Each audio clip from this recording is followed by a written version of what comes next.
Quiet, numbskulls. I'm broadcasting. All right, let's take it from the top again. Places. Action. Well, let's see. We have on the bags, we have who's on first, what's on second, I don't know is on third. That's what I want to find out. I say who's on first, what's on second, I don't know is on third. Are you the manager? Yes. You going to be the coach, too? Yes. And you know the fellow's name? Well, I should. Well, then who's on first? Yes. I mean the fellow's name. Who? The guy on first. Who? The first baseman. Who? The guy playing first. Who is on first? I'm asking you who's on first. That's the man's name. That's whose name? Yes. Well, go ahead and tell me. That's it. That's who? Yes. Join us for another voyage back in time on Classic Radio Rewind. From adventures to westerns, from comedy to sci-fi, this is your ticket to Theater of the Mind. Without any further ado, here's your host for Classic Radio Rewind, Barry Slinker. Hello, everyone. Welcome back to another Classic Radio Rewind. Thanks, Dex, for that great intro. I'm Barry Slinker, owner of the WOTR radio network and your weekly host. We're wrapping up our salute to Thanksgiving this month, and we've got a fun lineup.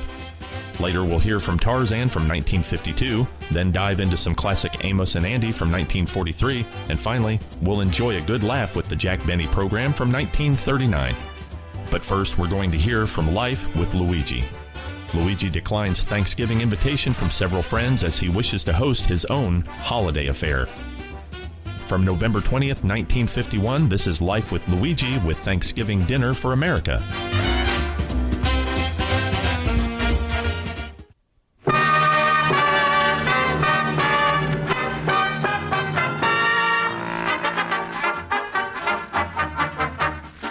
The makers of Wrigley's Spearmint Chewing Gum invite you to enjoy Life with Luigi, a comedy show created by Cy Howard and starring that celebrated actor, Mr. J. Carroll Nash, with Alan Reed as Pasquale.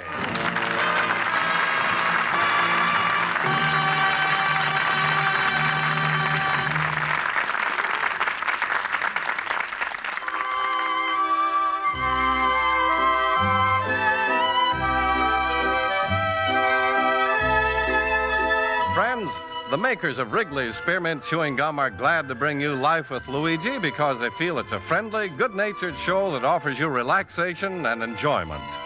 And you know, Wrigley's Spearmint Chewing Gum offers you relaxation and enjoyment, too. It's pleasant to chew on a smooth piece of Wrigley's Spearmint, whether you're working, shopping, listening to your radio, or doing just about anything. Wrigley's Spearmint Gum tastes good, it's refreshing, and the good easy chewing gives you comfort and satisfaction. Now, Wrigley's Spearmint Chewing Gum brings you Luigi as he writes another letter describing his adventures in America to his Mama Basco in Italy.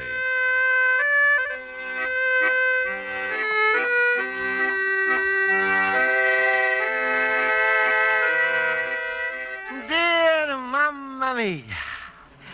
Now is Thanksgiving in America, and every American is going around with a big, happy smile on his face, unless he's a turkey. And even the turkeys have got something to be thankful about in this country. This year, he's getting a 5 cents more a pound than he got the last year. But, Mamma Mia, this week, I'm had the most wonderful idea I'm ever had. I've got so much to be thankful for that here's what I'm going to decide to do. I'm going to make a big Thanksgiving party in my house. I'm going to invite all America. Sure. I'm going to put all the turkey, the fruits, and the drinks on my table, open up my door, and tell every American that's a passerby, come on to my house, sir.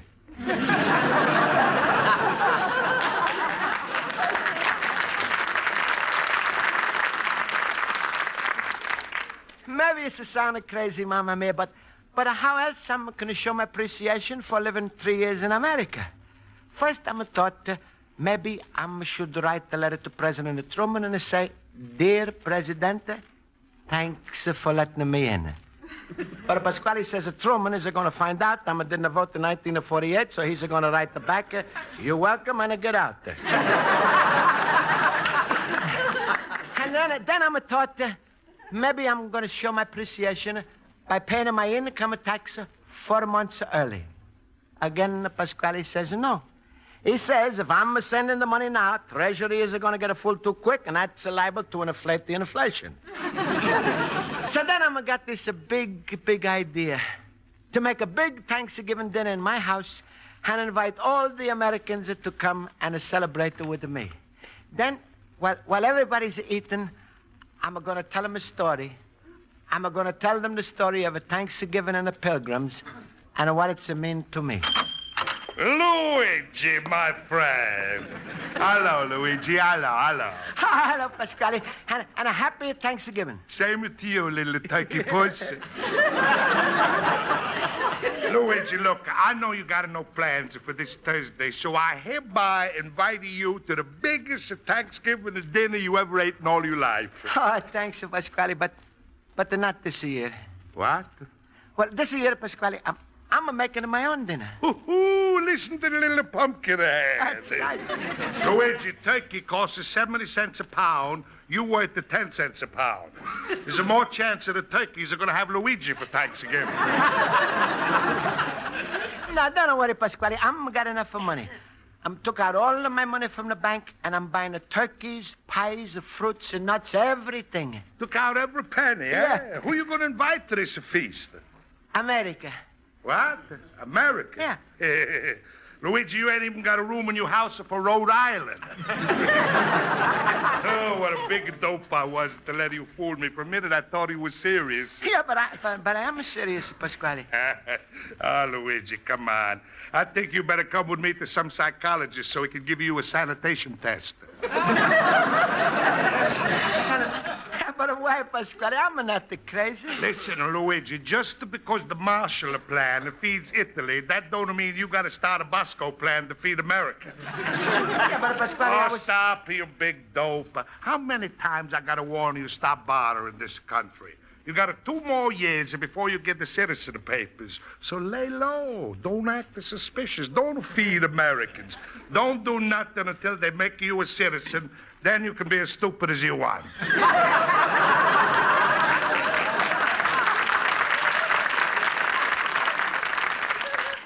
Yeah, I know, Pasquale, but I'm got so much to be thankful for in America. How else am I going to show my thanks? Well, there's a one way, Luigi. Biggest way there is.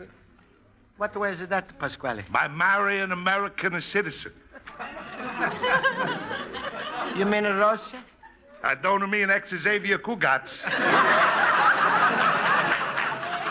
Well, what do you say, little banana nose? Pasquale, this year I'm going to eat the turkey, not to marry one. Oh, please, don't be so ippity-puppity. Eat the turkey. Look, Luigi, forget this crazy idea about feeding the country. You come eat with us, and we're going to have turkey, cranberry pies, candies, fruits, everything from soup until you go nuts. Pasquale, thanks so much, but this year I'm got to say no. Uh-huh. Still they're going to invite America to your party, huh? That's right, Pasquale. How you going to do this, Luigi? You're going to go to your telephone, call up Washington and say, "Hello, Harry? This is Luigi, the last greenhorn you let in the country." Look, Harry, I'm making a big Thanksgiving dinner, so how's about you getting the babysitter for Margaret and coming over with the wife? No, Pasquale, that's not what I'm going to do. Oh, come on, Luigi. Don't go and spoil all of my plans. I want to have a real old-fashioned Thanksgiving dinner. Turkey with plenty of stuffing, wine, a pumpkin pies, a mince No, wait, pies. Pasquale. Don't think I don't appreciate that you invited me. Because you're the best friend I got in America. Well, all right, to prove it. Look, Luigi, I got a bottle of wine I've been keeping in my cellar for 25 years. You're going to drink a glass. Roses are going to drink a glass. Who knows what might happen after this? I'm going to be in a cellar for 25 years. No, thanks, Pasquale. I'm got my mind all made up. 5 o'clock Thursday, any American that wants this is going to be eaten in my store. Ah, you're making me sick, you with your crazy ideas. You think just because you invite strange Americans for dinner, that means that they're going to come, huh? Well, I'm sure, Pasquale. Ah, that shows how gullible you are. Luigi, believe me, nobody's going to show up. Oh, Pasquale, you saying that just because you're mad. But you see, they will show up, they will. They won't. They will. They won't. Well? Will they?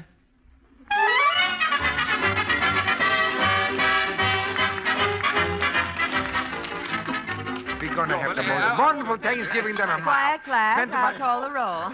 Mr. Basco? Here. Mr. Horowitz? Here. Mr. Olson? Mr. Schultz? Gobble, gobble. Mr. Schultz, I presume you're imitating a turkey. Gobble, gobble, gobble, gobble. Please, control yourself. That's impossible. In this season, a turkey has got to lose his head. All right, Mr. Turkey, since you're so full of the holiday spirit, perhaps you can answer some of the history questions I prepared about Thanksgiving. Well, that's unconstitutional, Miss Spaulding. In America, you can't force a turkey to testify against himself. All right, never mind. Mr. Horowitz, you may tell us, what year did the Pilgrims arrive in America? With pleasure. It happened in 1620. Correct. And what was the name of the boat they came in? The Maytag.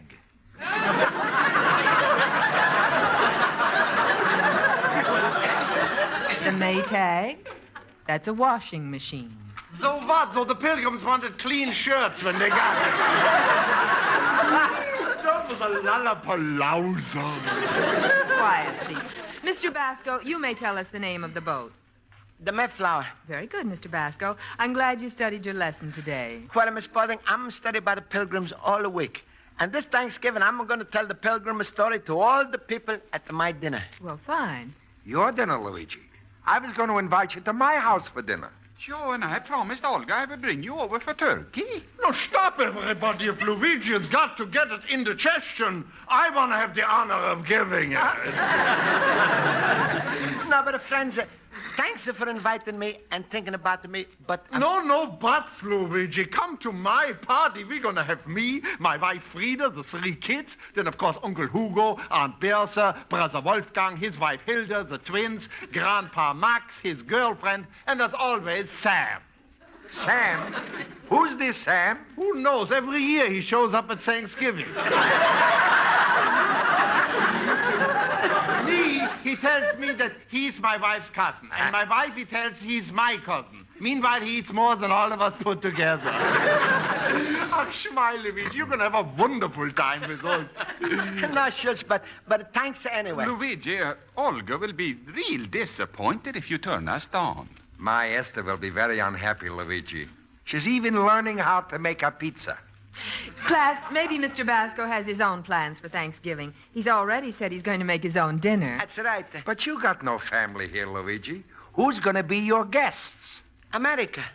America? You're going to invite America? Just a quiet and formal little gathering. 150 million people. Luigi, you must be joking, huh? No, Schultz, I'm not joking. Luigi, what do you mean? You're going to invite America? Well, I'm here over 3 years in this country, and I want very much to say thanks to America for letting me in, giving me a chance someday to become a citizen. So I'm going to go out in the street, and the first Americans I'm going to see, You mean you're really going to invite strangers to your Thanksgiving dinner? They're not strangers, Schultz. They're Americans. Hey, Jiminy, Luigi, this is the looniest thing you ever did. Loony, but wonderful. The little Wiener Schnitzel. Well, if that's going to make you happy, Luigi, then do it. Just be careful who you invite, that's all. Yeah, but why, Schultz? What's the difference? One American is like any other American. Maybe you're right, Luigi. I'm sure you're going to have a wonderful Thanksgiving dinner. Yeah, well, I hope. But, Miss Spaulding, you don't think it's crazy? I think it's wonderful, really. Joe, why don't I ever think of those things? By Jiminy, Joe. Because you are smart, Olsen. And when you are smart, you think before you do something. And if you think before you do something, you'll never do it. Listen to me, a verschimmelt philosopher. Luigi, is there anything we could do to help you with the dinner? No, Horowitz, thanks, but I'm just going to make the turkey. Then I'm going to go out and invite the Americans, and I'm going to hope everybody is going to be there 5 o'clock Thanksgiving Day. By everybody, you mean everybody? Ain't you going to invite anybody else? Well, also, Americans doesn't mean anybody else. But friends, Why you all look at me this way? Don't you think Americans are they going to be glad to come if I'm invite them? Oh, don't worry. They'll come. Oh, of course, they will. Yeah. You're going to have plenty of people, Luigi. I'm sure of that. But enough to make a big party, I sure say. With free food and drink? Luigi, not only you're going to have it a big party, you're going to have enough Americans in your house to start a third party.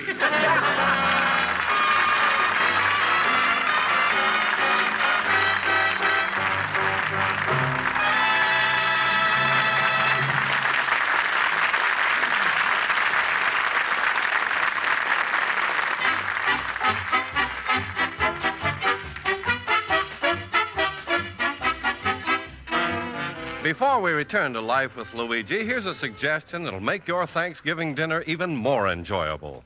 After dinner, pass some Wrigley's Spearmint Chewing Gum around the table.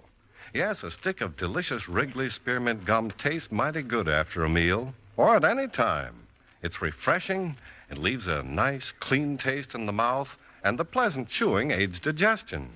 So plan to top off your dinner with healthful, refreshing Wrigley's Spearmint Chewing Gum. The folks at your house will really enjoy it. And remember, it's a good idea to have plenty of Wrigley's Spearmint Gum handy at all times, because chewing Wrigley's Spearmint adds to your enjoyment of whatever you're doing. When you're shopping, be sure to include a few packages of Wrigley's Spearmint Chewing Gum.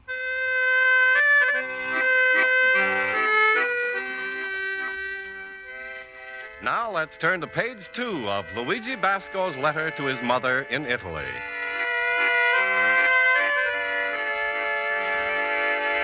Well, Mamma Mia, tomorrow's going to be Thanksgiving. And today I'm fixed up 2 turkeys. I'm going to put them in a stove. I wish you could see those turkeys, Mamma Mia. So nice and big. I bet there was a saying before they come from the farm, hey, eat a lot because Luigi's going to need you for this Thanksgiving party. Well, I'm got everything I'm going to need. The pies and nuts, fruits, candies, and now I'm going to go to the bank and get my last $5 for the decorations. And also, while I'm there, I'm going to invite everybody in the bank to my party.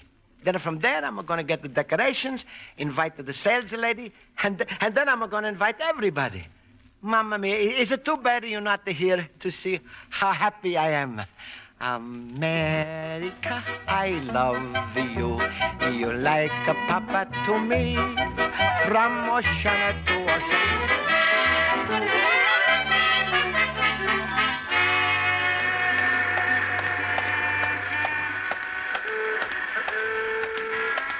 Here's my banker. He's a wonderful banker. I wish I could invite you to banker because besides the people who's working inside you. Hold the car here, Lawrence. I'll be out in a minute. Sorry, young man. That's all right. Mister. Yes? You going to someplace to eat for Thanksgiving? Why? Because if you're not, I got a big party in my store, and you're welcome. Well, that's very nice of you, Mr. Here's my card, the Luigi Basco, 21 North Hollister Street, the 5 p.m. shop, and you can bring your friend Lawrence, too. Lawrence is my chauffeur. Now, if you'd excuse me. That's making no difference. Just because he can drive a car and you can't don't mean I'm not going to invite you. Mr. Basco, I'm the president of the bank, Mr. Fox. Oh, pleased to meet you, Mr. Fox. I'm one of your steady customers. Yeah, sure. Bank number 11786. Recognize me? No. Mr. Basco, don't tell me you came here just to invite me to your Thanksgiving party. No, Mr. Fox. But you see, I'm 3 years in America. So I'm making a big party to celebrate, and I'm inviting everybody in America. Everybody in America? Excuse me, I'm in a hurry. No, please, Mr. Foxy. Well, I hate to disappoint you, Mr. Basco, but I don't think Mrs. Fox and I can attend. No, please. I'm saving the drumstick just for you. I wish I could say yes, Mr. Basco, but, well, I'll be frank with you. We've already pledged ourselves to attend a big benefit dinner downtown. Oh, and you already paid, huh? Well, it'll be quite an affair. $25 a plate. Mamma, if the plate doesn't cost so much, how much are they going to charge you for the turkey? Well, goodbye, Mr. Basco, and good luck on your dinner. But wait. Thank you.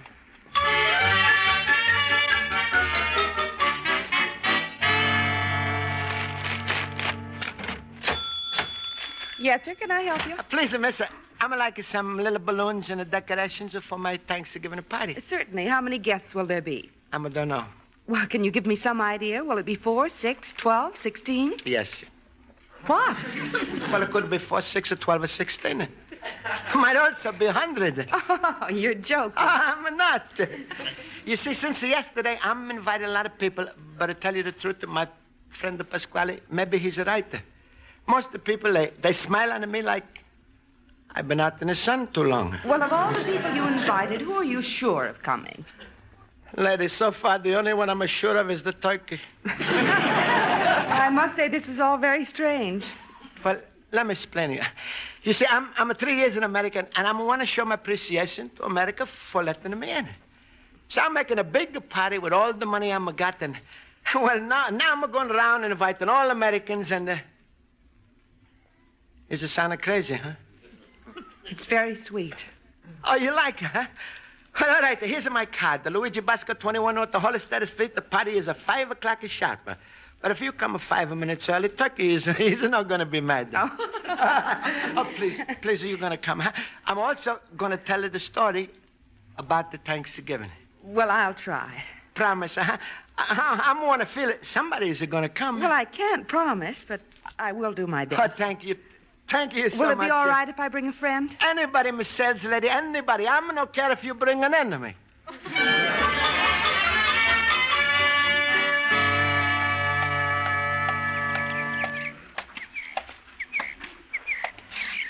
Well, and as at 3 o'clock, I'm going to invite a few more people in this park, and then I'm going to go home.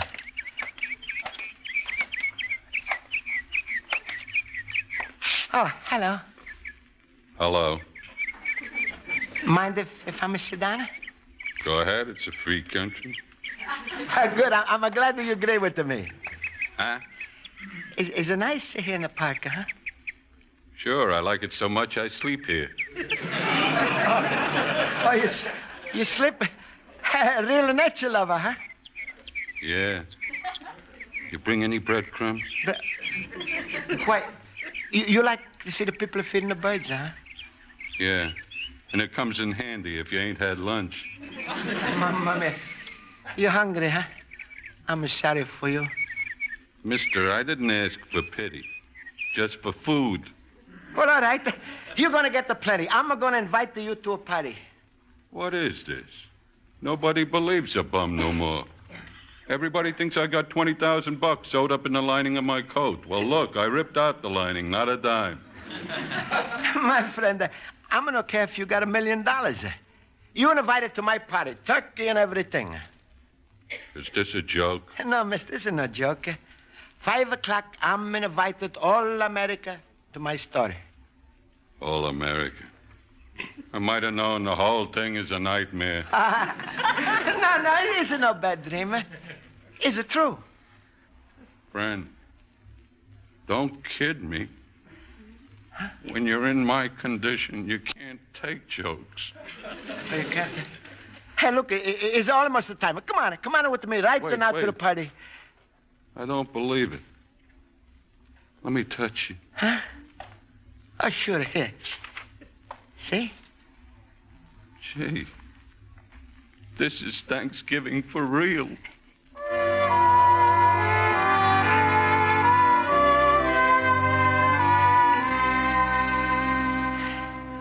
Mamma mia, is it 6 o'clock and nobody's shut up? Well, I'm somebody, I hope. Oh, sure, excuse me. But all those people I'm going to talk to, nobody, the sales lady, the bus drivers. Friend, huh? When you invited me, I had a hole in my stomach, but now it's so deep you could drill for oil. Yeah, I'm sorry, but... Right here, I take out a turkey, sauce, vegetables. Hey, look, that's a feast for a king. A king gets 3 squares a day. That's a feast for a bum. Well, let's start. All right. Wait. Here, you glass of wine. Thanks. Come on, we drink, huh? Drink. Happy Thanksgiving. Happy Thanksgiving.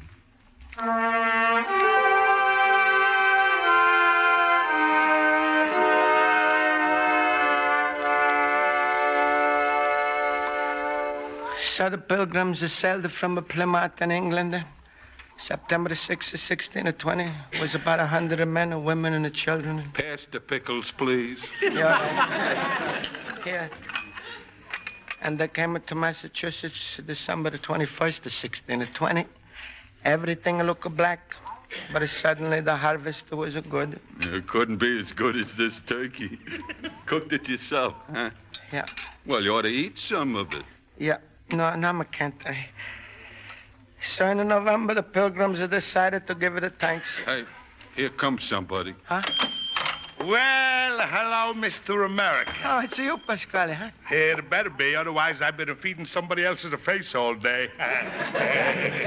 That's very funny. Ha, ha. Who's this, Luigi? Pasquale, this is my guest. What? Oh, Pasquale, what are you laughing about? Oh, you invite the whole country, America. And what shows up? Brooklyn. Listen, friend, lay off that stuff or this place will have another dead turkey. Oh, shut up, you face. Well, Luigi, who was right? You spent your last dime for a party, went out of the streets, invited hundreds of people, and what do you got? Just enough to start a one game of canazza.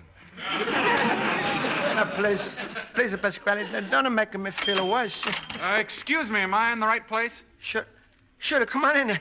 I remember you wasn't the man who was pasting the posters on the billboard. Yeah, that's right. I had the devil of a time finding this place. Well, now you're here. Come on, start eating it. Pass the potato salad. Sure. I hope you don't mind I brought my wife. Mind, I'm very happy. Come on in there, Mr. Billboard poster. Hey, look, somebody else is coming. Mr. Bosco? Miss Sales lady. Am I too late? Pass the white meat. Oh, no. No, you're not too late. I'm going to stop passing in the service something for you. Well, I'm sorry, but my friend was delayed. Well, come on, hurry up. The party is just getting started. Hiya, pal. My bus broke down. Where's the food? Pass the applesauce. Oh, no. You pass it to somebody else this time. Here's a little food for you. Oh, thanks. Mamma mia, some more people. Hey, come on in, everybody. Come in. Come on in, everybody. What up, Pasquale? What do you say now, huh? It's enough to make you lose a faith in human nature. Well, Mr. Basco. Mr. Fox, honey, you came too, huh? Yes, I did. I brought my family. Come on in. Mamma mia. Pasquale, please help me move the furniture around so I'm going to have more room, huh? All right. Sitting at that banquet, I thought about your idea of inviting America. Well, I just got up and came over. Boy, I'm glad I got here first. Hey, people!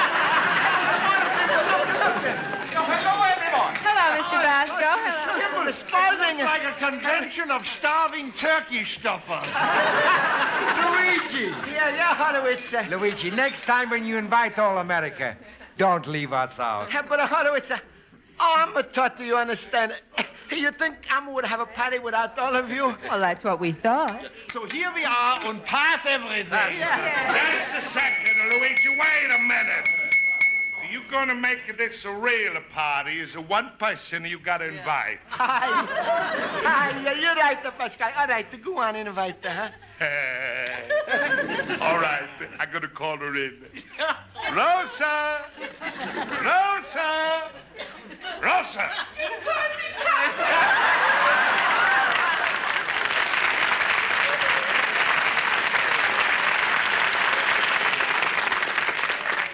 Yes, my little drumstick. Say hello to everybody.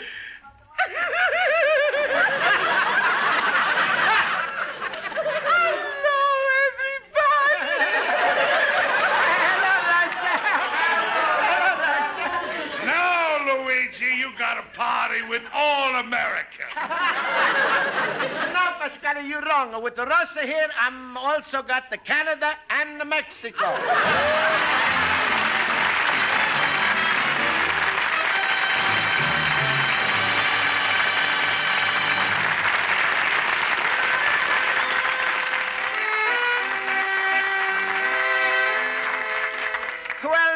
Mamma mia, I'm had the best time of my life for this Thanksgiving.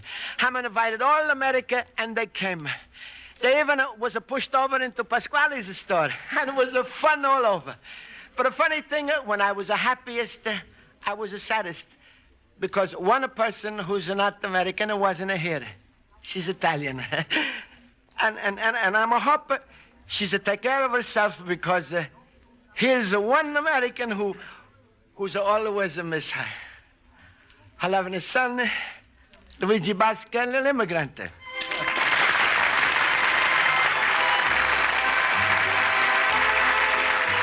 Friends, the makers of Wrigley Spearmint Chewing Gum hope you enjoyed tonight's story of life with Luigi. And for real chewing enjoyment, remember Wrigley's Spearmint Gum. You'll enjoy chewing Wrigley Spearmint while you're working, for instance. Just sink your teeth in and let the smooth, good chewing help keep you going at your best. Chewing Wrigley Spearmint Gum brightens up dull moments, helps keep you fresh and alert so you feel better and work better. Yes, millions chew Wrigley Spearmint Gum on the job to make their work go faster, smoother, more successfully. So for a real help on the job and for real chewing enjoyment, remember Wrigley's Spearmint Gum. Healthful, refreshing, delicious. Get a few packages tonight or tomorrow morning. The makers of Wrigley's Spearmint Gum invite you to listen next week at this time when Luigi Basco writes another letter to his Mama Basco in Italy. Life with Luigi is a Cy Howard production and is directed by Mac Benoff. Pat Burton is associate producer. The script is written by Mac Benoff and Lou Derman. J. Carroll Nash is starred as Luigi Basco with Alan Reed as Pasquale, Hans Conried as Schultz, Jody Gilbert as Rosa, Mary Shipp as Miss Spaulding, Joe Forte as Horowitz, and Ken Peters as Olson. Music under the direction of Lud Gluskin. This is Charles Lyon. This is the CBS Radio Network.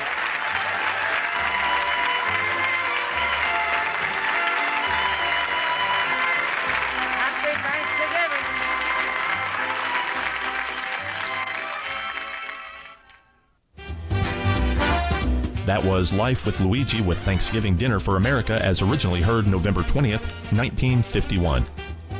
Coming up next, we'll hear from Tarzan, Lord of the Jungle. Tarzan rescues a young French girl from a lion pit and, intrigued by her story, decides to visit the inn to learn more. So from November 11th, 1952, this is Tarzan with African Thanksgiving.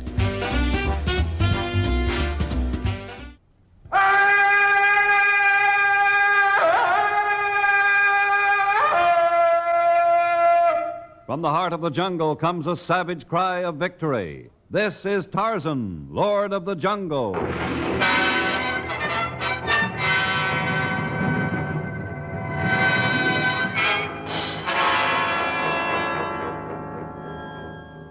From the black core of dark Africa, land of enchantment, mystery, and violence, comes one of the most colorful figures of all time, transcribed from the immortal pen of Edgar Rice Burroughs.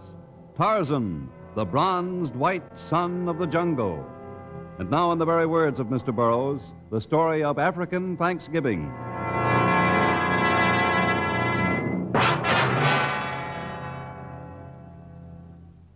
It was late fall, and the heat hung like a stifling blanket over the jungle where it bordered the native city of El Reyden.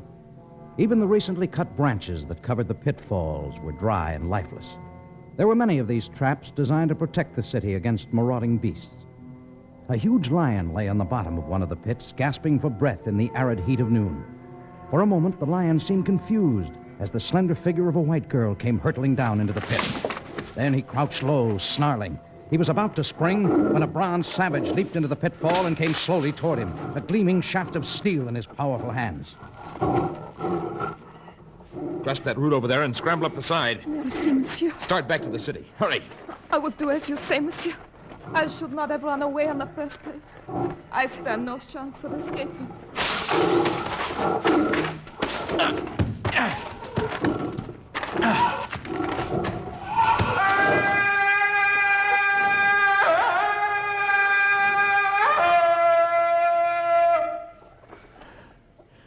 Well, I better scramble out of here myself.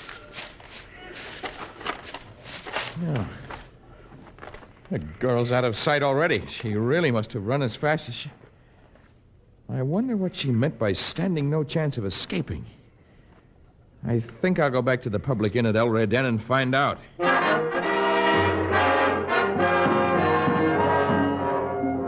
Usually the inn at El Reyden was either completely deserted or almost so. But now the walled courtyard was crowded. A dozen Arab horses were tethered there. A cortege of slaves stood about, and an enormous Senegalese guard stood sentry at the inn's entrance. His fierce eyes gleamed from beneath a scarlet fez, and he raised a huge broadsword as Tarzan attempted to enter. Not go past this door. The sign proclaims this to be a public inn, and I desire to enter. I'm looking for a girl who just ran from the jungle. Is no girl here. Inn is closed to others during stay of Sheikh Hassanin Mohammed Hazara, my master. Room for no one else. I believe the girl is here, and I intend to talk to the owner of the inn. What is the cause for the disturbance, Muki? Jungle man say he talk to you. I tell him. It is Tarzan. May I be of service, Jungle Lord? I seek a young French girl. French girl? There is no French girl here. Well, I should like to meet Sheikh Hazara and see what he has to say about her presence. Perhaps you have been paid for your silence. I will confer with him, but you shall have to remain here. And I must lock the door against the possibility of your intrusion.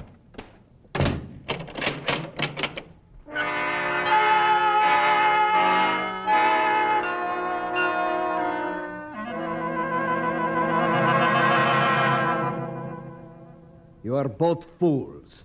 Had you invited this Tarzan to enter, I could have easily explained away the matter of the girl. But now you increased his curiosity. You make matters most difficult. We only did what you ordered. You said no one else was to be admitted. Unless I satisfy the curiosity of this jungle man, he may bring the police here. I cannot afford questions until I have reached my own land with the lovely French mamselle. If there's nothing further you wish of me. But there is, innkeeper. I desire you to prepare the most lavish meal of which you are capable, and to bring forth the best wines your cellars afford. But, of course, mighty Sheik. I hasten to carry Just out... a moment. Yes, mighty Sheik? Give me the key to the front door. Of course. Here. I hasten to do your bidding. What you do, master? I shall throw the door open wide for the Lord of the Jungle. I shall invite him inside, and I shall honor him with food and drink. And whereas you two stumbling fools have only piqued his curiosity, I shall lay it to rest. No man shall deprive me of the beauty of the French girl. She shall be mine for all time. You want Muki call guards? Watch Tarzan if he try make move against mighty Sheik. I am more concerned with the actions of the girl. Go upstairs and tie her up, both her slender wrists and her tiny feet. Also place a gag in her mouth, and leave the whip where I can reach it easily should it be necessary to prove to her once again that I am the master. I do as you say. Good. With a gag in her mouth, she cannot cry out. And I am quite confident that I can outwit this jungle man.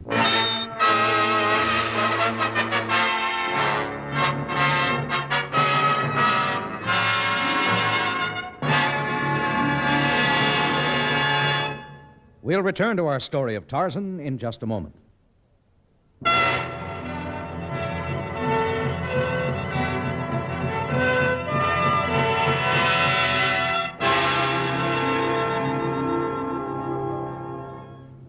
The last time Tarzan had been to the inn, it had been a crude affair. But for Sheikh Hazara's visit, it had been hung with silken drapes and lavish brocades. Indeed, it seemed like an oriental palace, and the innkeeper and his assistants were scurrying about, preparing a lavish meal for the desert potentate and his most honored guest. But I insist you remain with me. It is not pleasant to dine alone. I shall accept with thanks. I desire to discuss one of the members of your entourage. But who among my followers has deserved the notice of such a noble one as you? The young French girl who ran into the jungle and then returned here. And I warn you not to deny her presence. Why should I deny it? The Senegalese guard and the innkeeper pretended I had imagined her. I thought they acted on your orders. They were but exercising caution. You see, Tarzan, we have not as yet been united by the vows of marriage, nor can we be until we have reached my land. Here, the government frowns on a man having more than one wife. And this girl is returning to your land voluntarily? Before you take your departure, you may hear with your own ears the girl's admission that she goes with me voluntarily.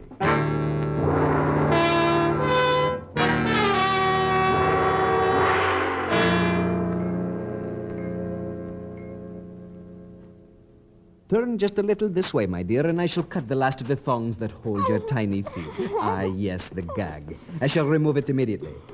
I am afraid Muki misunderstood my orders. I did not wish you bound again. I have given up hope of taming you, Renee. There you are, my insolent beauty. What trick are you planning now? I am through with tricks. This afternoon you ran away and were almost killed. I shall not continue to press my suit. If you would rather face a jungle lion than me, you must detest me greatly indeed. It is not that I detest you. At least I did not at first, but I came to Africa to meet the man I love. And I have no intention of becoming a member of your harem. I have abandoned all hope of taking you home with me. What do you mean? A jungle potentate said he'd seen you in the jungle this afternoon when you ran away. You're the creature who killed the lion with a knife and then let out a scream like that of an insane man? The same. He desires you as one of his wives, and I have decided to let him take you. Oh, no. Perhaps you may enjoy the life in the jungle more than you would the life among my people. There, you will be dressed in crude skins. You will live in a filthy hut. Beasts will be on your very doorstep. Your companions will be the foul-smelling savages with rings through their noses. And if you do anything that displeases them, you will be torn limb from limb and devoured by these followers of Tarzan. Oh, no. No, please, Ezra. Take me back to Algiers. The one I love was to meet me there. He will be worried sick by now. I had decided to return you to Algiers. But now that this jungle lord has taken a fancy to you, I may find it difficult. I will not go with him. You've got to save me from him, Ezra. He demands to see you before he leaves. But perhaps we can resist his demands.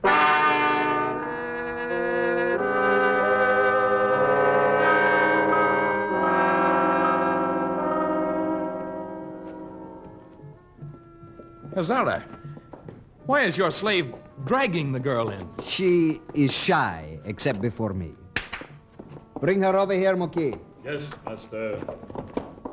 Musicians, cease your playing. We have an important jungle potentate who would put questions to this fair young damsel. Why do you shrink from me, girl? I saw how you acted this afternoon. How you killed with your bare hands. Am I to admire such a savage? But I killed only so that you would not be injured. You are like the rest. You protected me only so that you could I protected you because your life was in danger. And that wild scream, what did that mean? It was the victory cry of the bull ape. I learned it from... The bull ape?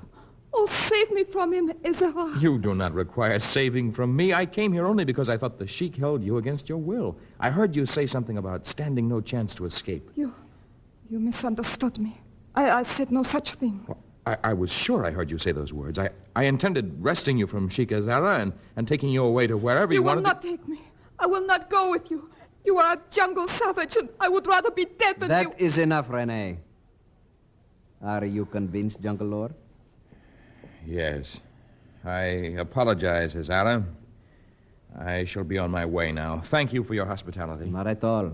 We shall sojourn here for a few days before we ride on to the desert. Feel free to visit me at any time. I shall not come back this way. I'm returning to the heart of my jungle. Goodbye. I shall show you to the door, Tarzan. Thank you, innkeeper. I'm sorry I insisted on entering your inn, but I was under the... Musicians, resume the music of my land. Muki. Yes, master. Fetch my hookah. I desire the sweet incense of my pipe after this trying ordeal. I would have peace and rest before our journey of the morrow. You are taking me back to Algiers so that I can meet him? Algiers. I should journey all the way back to Algiers so that I may give you to another? No, my dear Renee. I am taking you to the desert so that you can become my bride. But you said that... I said just enough so that you will respond to Tarzan as I had hoped. You will continue to speak and act as I desire. And if my words do not convince you, be reminded of my other methods by the sound of my whip.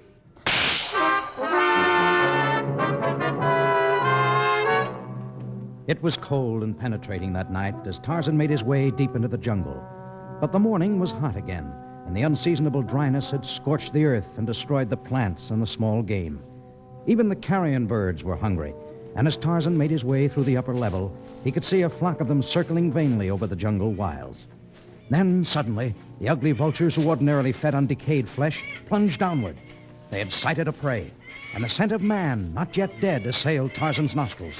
He streaked through the treetops, and a moment later he could see the hideous giant-like birds clawing and pecking at an exhausted white man. Tarzan leaped down, and his knife described great arcs as he stabbed furiously at the monstrous scavengers of the jungle.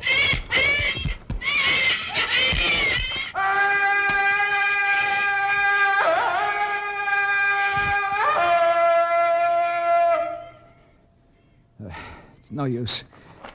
It's no use anyway. What's no use? Trying make way through the jungle. I'll never find her anyway. You're searching for someone? I was searching. Not anymore. I'm finished. I'll never find Renee. Renee? I've seen a girl by that name. Of course, there are many French girls whose names are Renee, no, but... you don't. I've been taken in too many times as it is. Last one who claimed he'd seen her brought me into the jungle. He took the fee I'd promised him, and then he deserted me. I see. And the woman back at the hotel in Algiers. All she was interested in was money, too. Well, I don't know what your angle is, but you can beat it. If I'm going to die in this stinking jungle, I'll die. I've been taken for the last time. Well, perhaps the vultures who escaped my knife shall not be cheated out of their meal after all.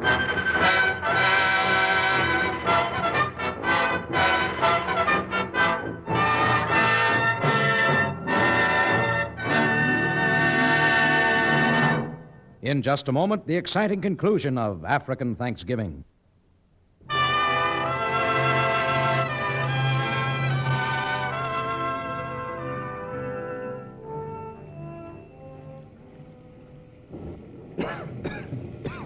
Well, at least the rain has come, Bill. You won't have to die in the blistering heat. Back home at this time of year, everything's golden, red, and brown. Kids are cutting out jack-o'-lanterns, and women are roasting turkeys, baking pumpkin pies. There's a holiday we call Thanksgiving, Tarzan. I was going to take Renee back to America for Thanksgiving. Perhaps you might like to talk about Renee before you die. I met her in Paris. I was an exchange student there, engineering. We fell in love, and I wanted to marry her, but I didn't have enough money to satisfy her parents. Oh, no, the way they figured it, she was going to marry a millionaire. Some oriental potentate had seen her at the store where she worked, offered him a fortune for her. And they sold their own daughter? No, they didn't do that, but it convinced them more than ever that Renee would make a brilliant match. Maybe they should have sold her to that Sheikh Hazara. She'd have been better off. Sheikh Hazara? When I graduated, I went back home. And 6 months ago, I had a chance to come to Africa on a job. And I'd be a little closer to Renee, so I took it. We corresponded regularly, and she wrote she was running away from home, that she'd meet me in Algiers. What happened? My job was almost finished, but I couldn't leave until all the loose ends were tied up.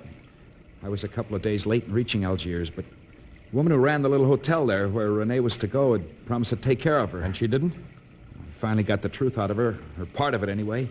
She'd made up some far-fetched story about having received a message from me, and she convinced Renee that I wanted her to meet me in the interior. Well, why did you do that? Someone had paid her to do it. I couldn't force her to tell me who it was, but she admitted Renee had hired some Arab guides to lead her to me in the jungle. It's the last that was ever seen of her.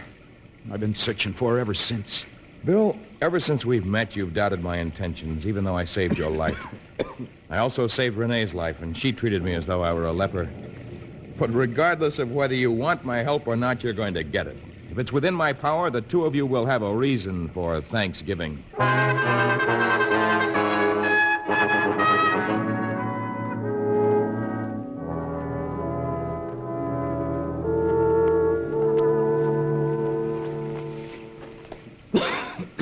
That's the inn just ahead. Yeah. It's obviously deserted. Said there was a huge caravan stopping there. Sheikh Hazara said they would remain here for several days, but they could have changed their plan, I suppose. The whole story's fantastic. A remote inn transformed into a potentate's palace. I didn't say exactly that. I said that the interior had been decorated with rich fabrics and costly ornaments. It must have taken weeks of preparation to make the place ready for the coming of this desert ruler. Innkeeper? Innkeeper! There's no one here. There is someone here. I can catch the scent of man.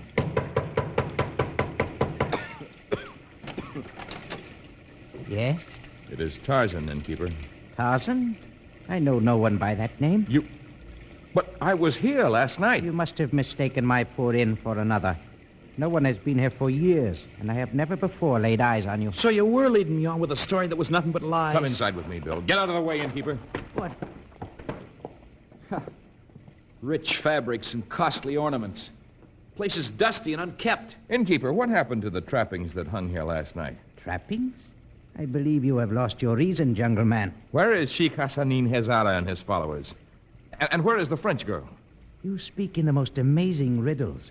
I know of no sheik or of any French girl. Certainly you must have confused my inn... I apologize, Tarzan. She was here. What? Yes, innkeeper. You may have sprinkled dust around and you may have erased all the other signs of your recent visitors, but I found this in the corner over there. A shoe. One of Renee's shoes. Our friend here must have overlooked it. I know it's hers. It's of French make and it's her size. She has tiny feet. Not another girl in 1,000 could get this shoe on. Now deny my story, innkeeper. I only lied in order to save the young man greater sorrow. What do you mean? Just after you left, Tarzan, the girl grasped a flagon of poison and drank deep. No. She was buried early this morning in the graveyard at the edge of the city.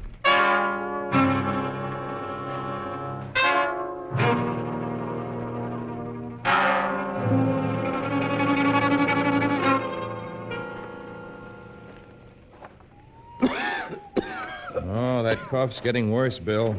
You should have found shelter. Not until I visited her grave. A damp graveyard is certainly a poor place for a man with a cough. It's certainly a desolate place at night. It's all my fault. If she'd never left France, she wouldn't be lying in this miserable cemetery. If I'd written to her to wait until... Shh. There's someone over there. You! Yes, Effendi? Why are you digging in the rain and at night? When someone dies at this time of the year, the sepulchre must be completed before the rains come too heavy. I was packing the earth firmly about this grave that was filled but this morning. Renee's grave. I know not the occupant of this final resting place, save that she was a young French girl who traveled in an Arab's caravan. The caravan has left. But not before you were well paid to heap heavy rocks on the grave and pour cement between the cracks. He told you he was just trying to make sure the rains wouldn't... Hold on to him, Bill. He may regain consciousness soon. I didn't hit him hard. Well, why did you hit him at all? Because he isn't a grave digger any more than you are. He's one of Hazara's men, and he was attempting to make sure no one would ever open that grave. What are you doing? I'm digging up the coffin. And I'm reasonably certain we'll find it empty.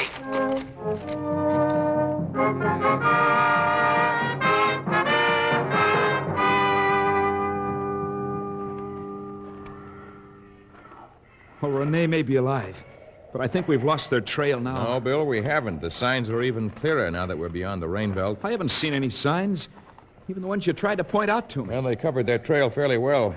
Hazara hoped the story of Renee's death would discourage us, but he wasn't depending on it completely. Are you sure you don't want me to hunt for some small game, Bill? Oh, I couldn't eat. How do you feel? Better than I thought I would, after sleeping in that wet treetop. And frankly, I'm sick of Africa. If only I could find Renee, I'd take her to America so fast she wouldn't even have time to catch her breath. I don't think we'd ever leave the good old USA again. But first to find her. Yeah. It looks so hopeless. How can we hope to catch them when they're on horseback? Well, they too are traveling by foot now. Their horses were lame by the time they reached the last pass. You could tell by the uneven depth of the hoof marks. You could tell? I couldn't tell a thing. All I know is that if I ever come face to face with Hazara... You will be face to face with him, and soon. And, Bill, you must not show your hatred. You must act as I advised. You must pray that Renee is smart enough to catch on. If she makes one sign of recognition, it will mean the end for both of you.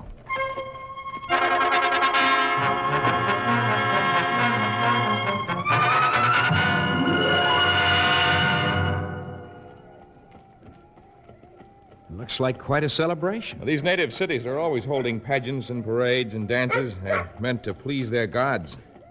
I only hope their chief will agree to our part in the ceremony. I guess you know what you're doing.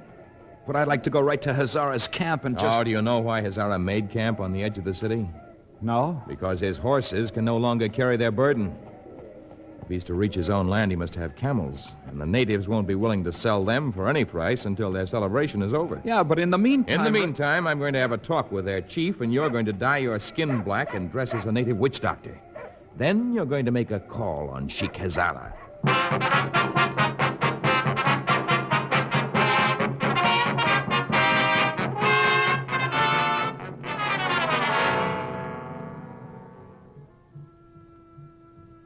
Renee, I must speak to some local witch doctor who has just arrived. You had best retire into the quarters of the women. All right. I will go. Only I do not see what... Greetings, Sheik of Great Desert. My humble greetings to you. Rene, I told you to go. No. Woman is to stay. You in my city, so I give orders. As you say, witch doctor. Why have you come? Today is great celebration in our village. Yes, I know that. Your chief told me that I would... we not sell you camels until parade through city over. Yes, that was his decision. But now, new decision made. Since you and your camp are within limits of city, your party must join in parade to gods. I shall be most happy This woman, she is great beauty. She please our gods. She ride camel at my side. I have spoken. Rene, it is best to humor these native leaders. You'll have to do what he says. All right, Ezra. I am ready to come with you, witch doctor. Good. Camels tethered before entrance of Beit. Come with me. Goodbye, Sheikh Hazara.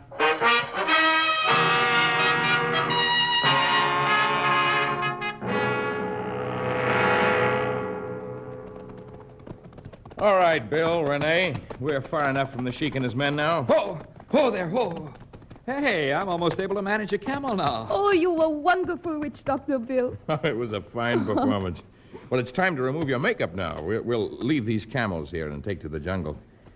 I guarantee that the Sheik will not be able to follow our trail. It'll be 3 or 4 days until the natives sell him camels, and by that time, you'll be on your way to America. America? Gee, I wonder what my friends back home would have said if they could have seen me dressed like that native witch doctor and riding at the head of that fantastic parade. Oh, the parade was part of a week's feasting to honor the gods of the fields. Grain is thrown upon the ground in the belief that some of the earth's yield must be returned to it, or otherwise it will become barren. The celebration is held at each harvest time. Oh, sort of a Thanksgiving ritual, huh? Thanksgiving? Hey, it's Thanksgiving today. What is this Thanksgiving? That's a holiday you'll find out about in America, Renee. We'll be too late for the turkey and the pumpkin pie this year. We still have a lot to be thankful for. And number 1 on the list is having met Tarzan.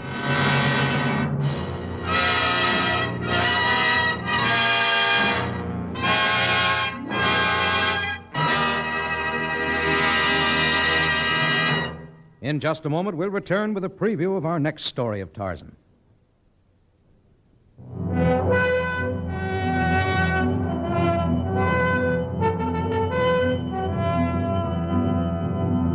During the past 10 years, the price of museum specimens has doubled and trebled. Today, an African elephant is worth $6,000. A giraffe brings $4,000, a hippopotamus $5,000, and a white rhinoceros $15,000. Tarzan attempts to halt the plundering of the jungle by an unscrupulous murderer, and he encounters Hunter's Fury, which is the title of our next story. Tarzan, a transcribed creation of the famous Edgar Rice Burroughs, is produced by Walter White, Jr., prepared for radio by Bud Lesser, with original music by Albert Glasser. This is a Commodore production.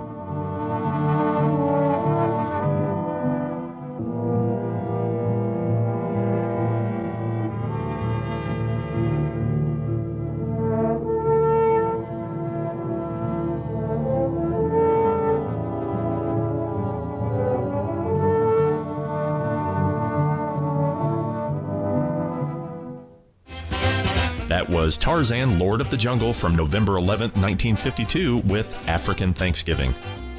And that brings hour number 1 to a close.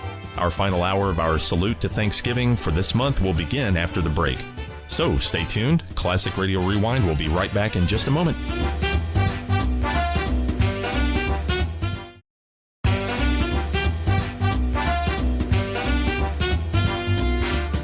Welcome back to Classic Radio Rewind, everyone, in the start of hour number 2. Kicking off this hour, we're going to hear from the Amos and Andy Show. This episode finds Andy desperate to locate a turkey for his nephew and his army buddies for Thanksgiving dinner. From November 19th in 1943, this is the Amos and Andy Show with Thanksgiving.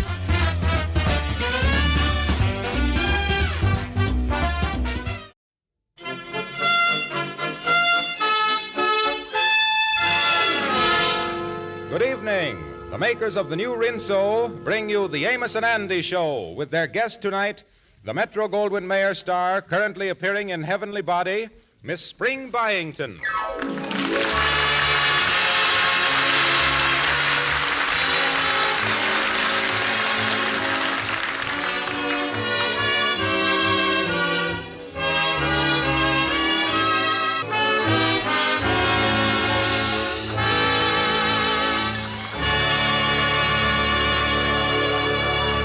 Andrew H. Brown rarely has anything to look forward to. However, this happens to be one of those occasions when he can hardly wait for the day to arrive. His nephew, Jimmy, a member of the armed forces, is coming to New York to spend his furlough with his Uncle Andy. At the moment, the proud uncle is in his office reading Jimmy's letter to Andy. Listen to this part of the letter, Amos. Yeah, go ahead, Andy. He say here, and so I will arrive in New York sometime Thanksgiving morning and will come right to your place. I sure will be happy to see you, Uncle Andy. Give my regards to your friend Amos, your loving nephew, Jimmy. Oh, that's great. He's coming up to New York for Thanksgiving. Oh, yeah, that's nice, Andy. Yeah, and look here. He done sent me his picture here in his uniform. Oh, let me see that. Boy, he's certainly good looking, all right. Sure is. Everybody say he looks exactly like me.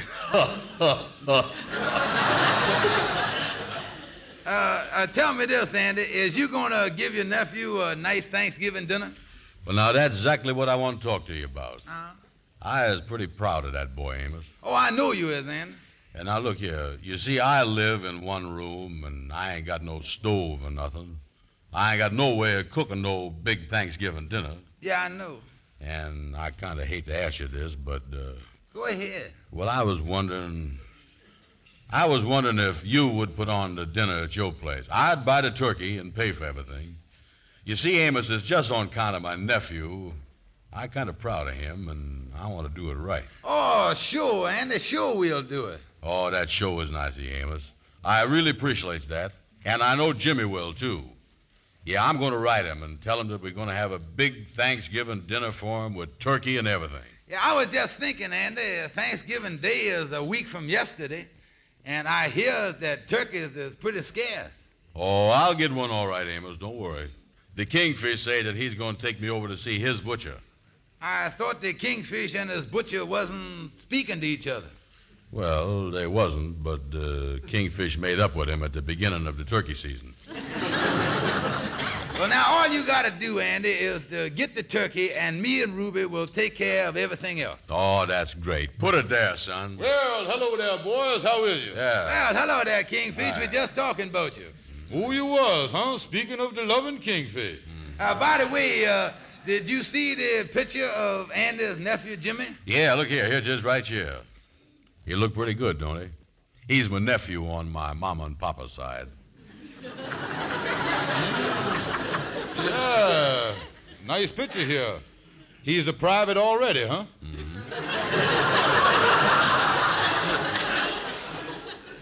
You know, Kingfish, Andy's nephew is coming up here for Thanksgiving Day. Yeah, and I want to get a turkey for him. Kingfish, I want you to take me over to your butcher like you said you would. Oh, anytime at all, Brother Andy. Yeah, I'll go with you now. Okay, that's good. By the way, do you know anything about how to pick out a good turkey, Kingfish? Yeah, sure I do. Brother Andy, whenever I picks out a turkey, I always kind of feels around the legs there. That's important. It is, huh? Oh, yeah, you take an athlete. Now, when he runs and exercises and all that stuff, he gets hard and tough. So the idea in picking out a turkey is to get one that has done led a lazy life.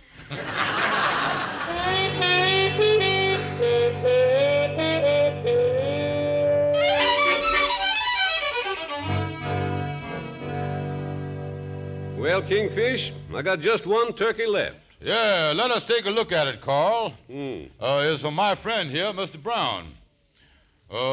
He got a nephew coming home from the army on Thanksgiving, and he wants to get a nice tender bird. Yeah. How much did that turkey weigh that you has got there, mister? Oh, about 14 pounds. That's it right up there on that hook. Last one left. Boy, that looked good, all right. Put it down here on the counter, Carl, so I can examine it. Yeah, sure will. Yeah, sir. Now, let me see here. I want to feel around his legs here.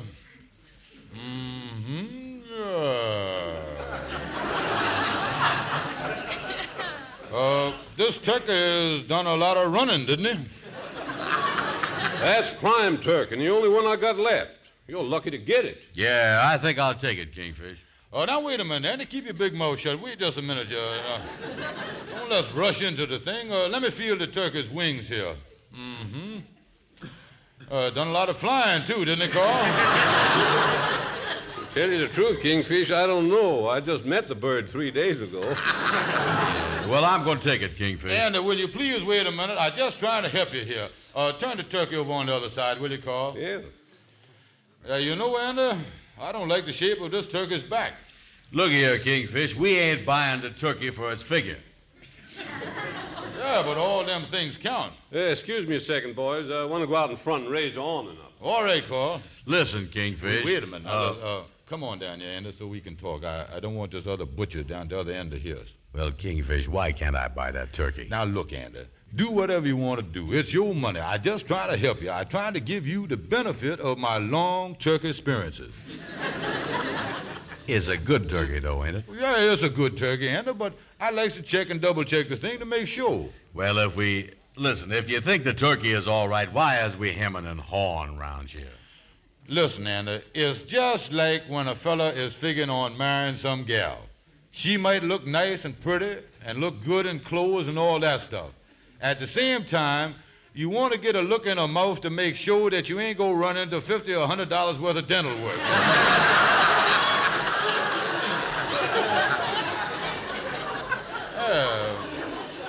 And we just want to make sure that we're getting a good turkey, too. Well, I'm going to buy it, Kingfish. Okay, then, and I don't think you can go wrong. Say, Carl, I'll take that turkey. All right, I'll put it on the scale. Hey, wait a minute. Say, Joe, what'd you do with that turkey that was right here? Well, I just sold it to that man going out the door there. Well, Kingfish, what would you charge to stop helping me? Well, I'm sorry you boys missed your chance of that turkey, but I guess Joe didn't know you was thinking about buying it. Come on, Andy. We'll go to a good butcher shop. Listen, Carl, if this is the way that you want to treat an old customer that has paid up till last July, it's okay with me. Sorry, gentlemen, we haven't had a turkey in here in 10 days. We got a mailing list a mile long. No turkeys, huh? Not a chance. We don't expect any more turkeys until after the first of the year, and maybe not then.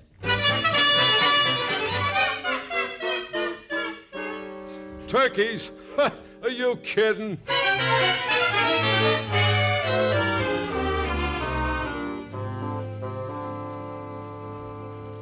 Yes, Henry, there just ain't a turkey for sale in the whole town. Yes, I know. Mrs. Van Porter was saying at breakfast this morning that the turkey situation is cute.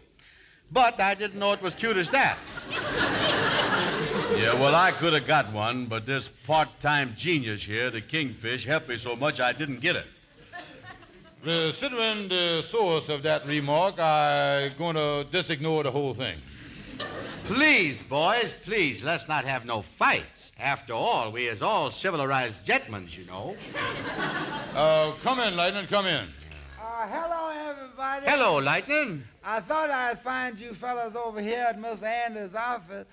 Miss Andy, this letter come for you over at the Lodge Hall, and I thought it might be something important. Oh, thank you, Lightning.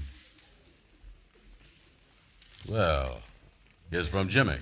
Oh, it is, huh? What do we say, Andy? Yes, what is in it? Say, dear Uncle Andy, I don't have time to write much, but there is a buddy of mine here at camp who lives too far away to go home and visit his folks for Thanksgiving. I took the liberty of asking him to come up to New York with me and have Thanksgiving turkey dinner with us. I hope this will be okay with you. Your loving nephew, Jimmy. Well, fellas, I really got to get a turkey someplace. I ain't going to let them two boys down. Yeah, sounds like they're counting on turkey already. Gee, Andy, I wish I knew how to help you. Yeah. I wonder if there would be anything in getting a couple of chickens and tell your nephew that the turkeys is running small this year. Well, another thing, I'd have to tell him that the turkey this year tastes like chickens, too. Yeah, I guess you would. Say, boys, I just had a thought here. What was that, Henry? Well, Andy, I wonder if there's any chance of you getting the priority on the turkey. Priority? Yes, I know that the Army has done took a lot of turkeys this year, which is as it should be. But it just occurred to me that as long as you was getting the turkey for your nephew and his friend, who was in the Army, you might be able to get a priority. Mm-hmm. Say, yeah, that's worth trying. Where would I go? Well, I know that there's a special priority board downtown that handles the unusual things like that. I has had occasion to go there myself. Ask for a Miss Spring Byington. Come on, Kingfish. We is going down there right now.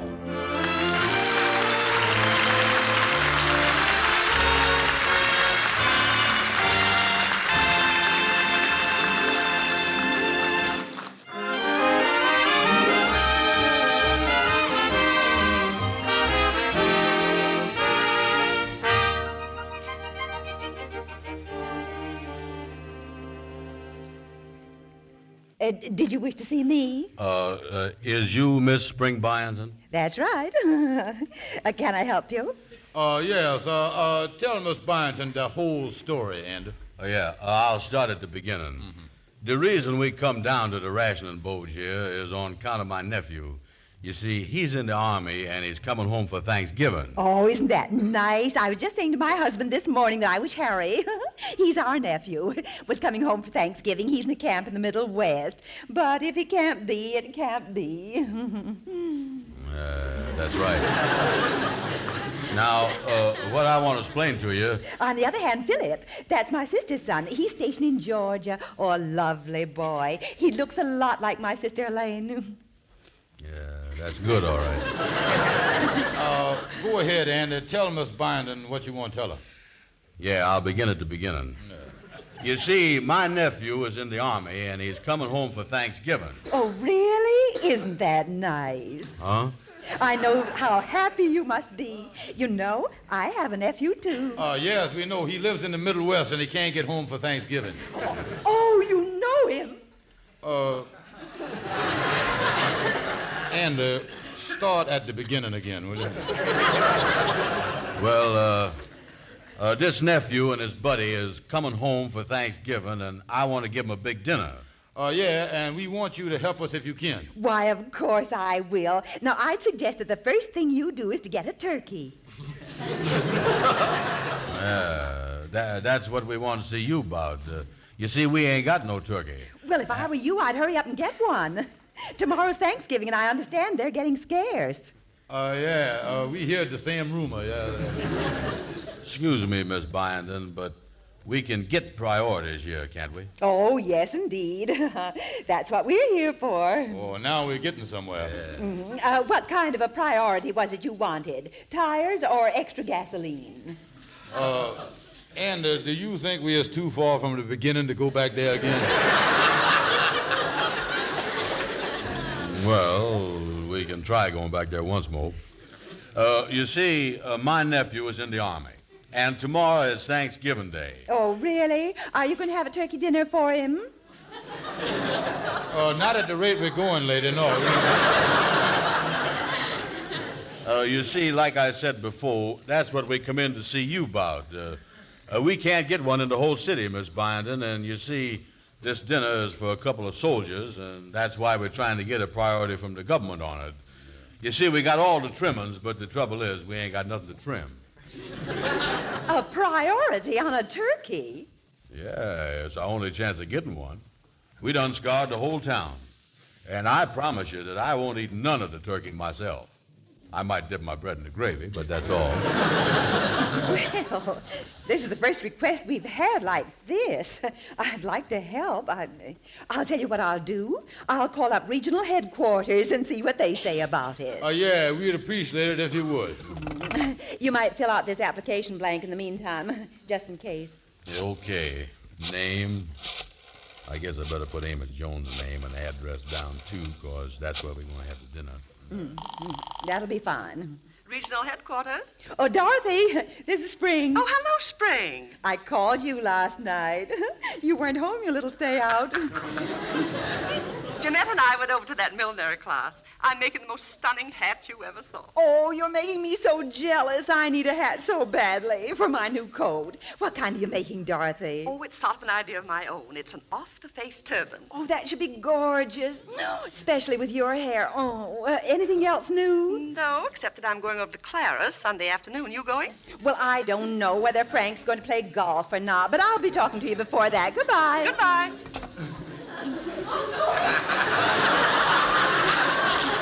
Oh, dear. If there's anything that annoys me, it's some woman calling me when I'm busy and just talking about nothing. Now, where were we? You called her. I called her. You was going to ask her if there was some way that we could get a priority on the turkey. Well, how do you like that? She hung up without telling me. You didn't ask her. I didn't? Oh, I suppose it's my fault. But it's just that girl talks so incessantly and rambles on. What now? Hello? Spring, this is Dorothy again. You didn't tell me what you called me up for. Oh, I'm glad you called back, Dorothy. Listen, can we give out a priority order for a turkey? Well, not that I know of. At least I've never heard of it. Well, if anybody would know about it, it would be you. Well, I've never heard of it since I've been here. Well, that's all I want to know. Thanks, Dorothy. Bye. I'm awfully sorry, but there just is no such thing. Yeah, well, thanks anyway, Miss Bindon. We sure appreciate what you try to do for us. I guess the boys will just have to get along without gasoline. I mean, without a turkey. Goodbye.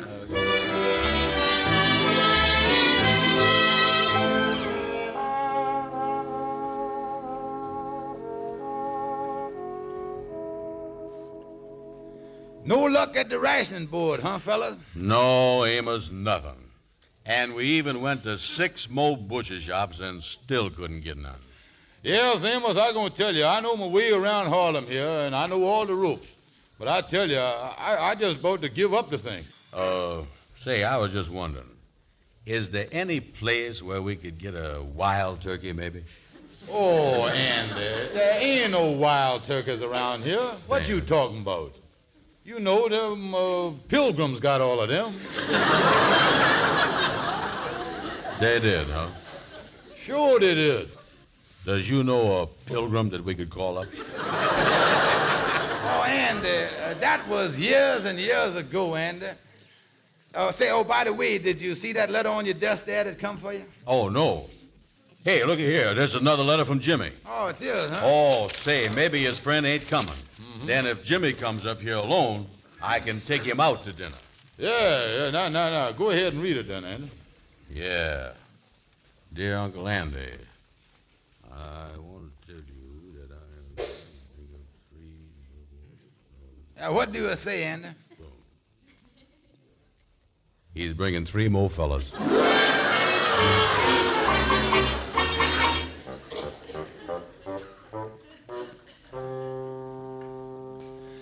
Andy, what time did Jimmy say that him and his friends would get here? Well, he say sometime around noon. So I guess they won't be here for an hour or maybe an hour and a half yet. Is it anything else you need, Ruby? I'll go down to the store and get it. No, Andy, I think we have everything. And I think it's going to be a pretty nice dinner, too. Yeah, well, I bought everything I could think of. I know you did, Andy. And I'm going to fix everything just as good as I know how. Oh, yeah, there ain't no question about that, Ruby. I know that. You is a wonderful cook, but there ain't nobody that can make frankfurters stick like turkey. Oh, but I think that the boys will enjoy their dinner. Yeah, well, wait a minute. That can't be Jimmy. It's too early for Jimmy. It might be for me. I'll get it, Amos. Is there a Mr. Brown here? Yes. Yes, won't you come in? Andy, there's a lady to see you. Hello, Mr. Brown. Oh, hello there. Hello. You is the lady from the ration boat, ain't you? That's right, and I have a turkey for you. Here. Oh, a turkey for me? Yes. You see, we ordered our own turkey about a month ago, and this morning some friends of ours dropped in and gave us a turkey from their farm, and I want you to have it. Well, gee, I couldn't. And fortunately, I had this address, that you put on the priority blank, remember? Well, happy Thanksgiving. Well, I don't know how to thank you. I wouldn't take the thing for myself, but on account of my nephew and his soldier friends coming, it'll sure make it nice for them. How much do I owe you for it? Oh, you don't owe me anything. It didn't cost me anything. I'm not in the turkey business. Oh, well, this sure is nice of you, lady. Yes, it sure is wonderful. Oh, go on. Well, I've got to run along now and start cooking my own dinner. Goodbye again. Goodbye.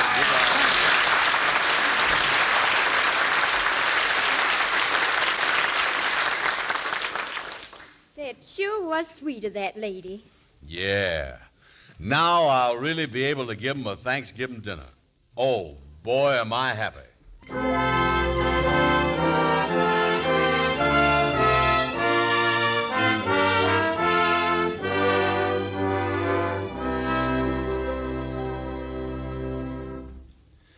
That turkey sure looks good, don't it? Look at there. Boy, that turkey sure smell good, too. Yeah, tell me this, Ruby. When is you going to take it out of the oven? Oh, it's got about an hour to go yet. I hope the boys get here on time. Yeah. Look at it there, Amos. Just look at that thing. Yeah, that's something all right, ain't it? Yeah. Looky right there. See how it kind of browning up on the breast there? Look at that. Yeah, look at that. This is getting brown, ain't it? Oh, boy, wouldn't that turkey be proud if he could see himself right now? I just got to baste it a little more here. Yeah. Look at that gravy going over that breast.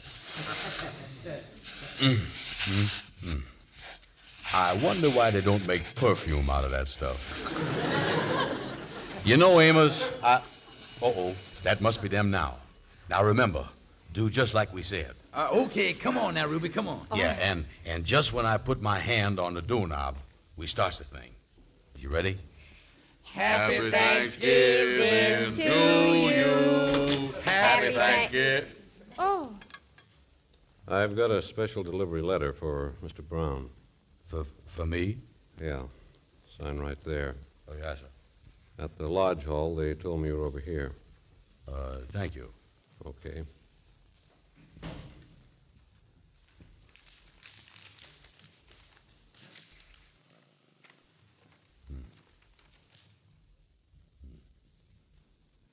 What's the matter, Andy?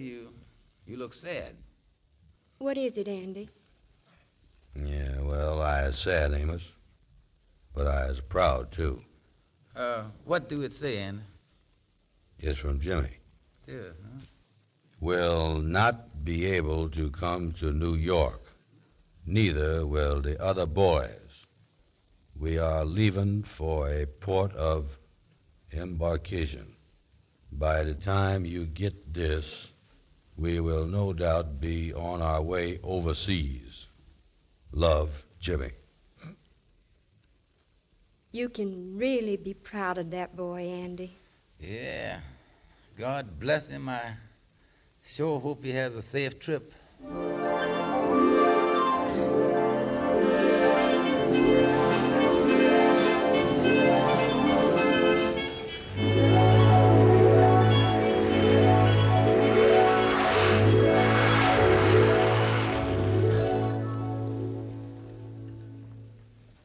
How many guests did you invite over here for the turkey dinner, Andy?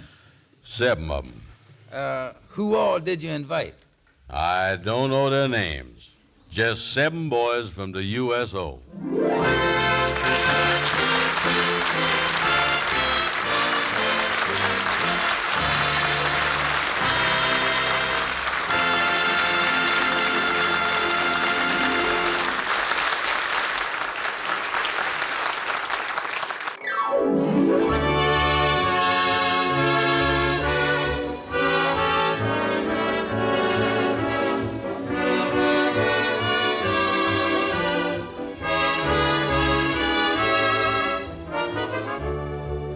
Join us again next week at this same time for the Amos and Andy Show, at which time Amos and Andy will have as their guest the fine picture character actor, Mr. Donald Meek.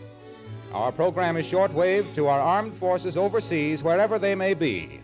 This is Harlow Wilcox speaking for all of us and thanking the charming MGM star, Miss Spring Byington, for appearing with us tonight. Thank you, and good night.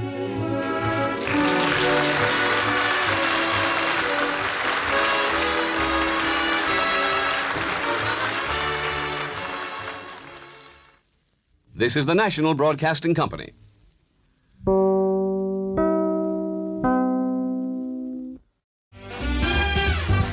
That was the Amos and Andy Show from November 19th in 1943, titled Thanksgiving. Last up on Classic Radio Rewind, we have an episode from the Jack Benny program.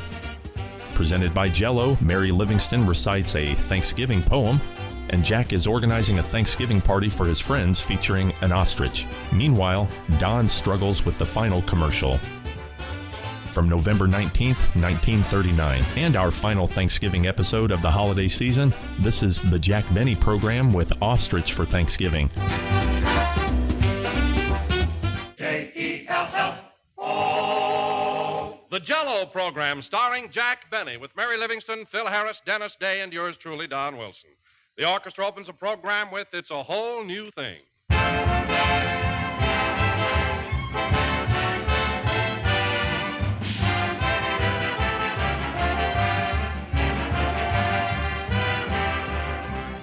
Ladies and gentlemen, this is the age of research.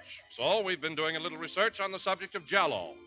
Well, we found out that the best days of the week to serve Jell-O are Sunday, Monday, Tuesday, Wednesday, Thursday, Friday, and Saturday, which is just another way of saying that Jell-O is always, anytime, and every time a perfectly swell dessert. For Jell-O brings you that full, extra-rich flavor. The flavor is fresh and sunny as the real ripe fruit itself. And all 6 of Jell-O's famous flavors have the same rich goodness. Strawberry, raspberry, cherry, orange, lemon, and lime. A grand, satisfying flavor that has made Jell-O America's favorite gelatin dessert. And you like Jell-O's gay, appetizing appearance, too. Its shimmering, jewel-like colors that make it look so inviting. So enjoy some tomorrow. Just be sure to get genuine Jell-O and don't accept any substitutes. Look for those big red letters on the box. They spell Jell-O.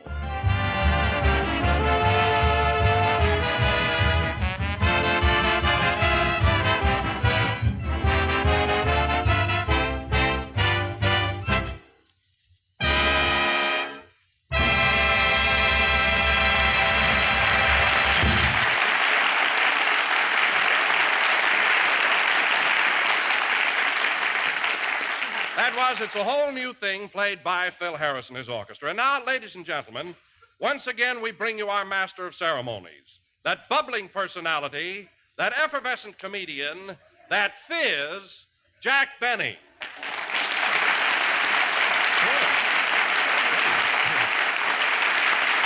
Well, thank you.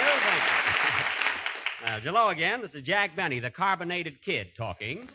And, Don, I like that introduction. It fits me to a T. I am bubbling and effervescent. The fizz you can have back.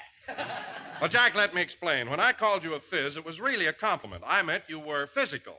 Mm-hmm. You know, fizz for short. I understand, Don, perfectly. In other words, if you called me a mug, you'd really mean I was magnificent. Is that it? Exactly.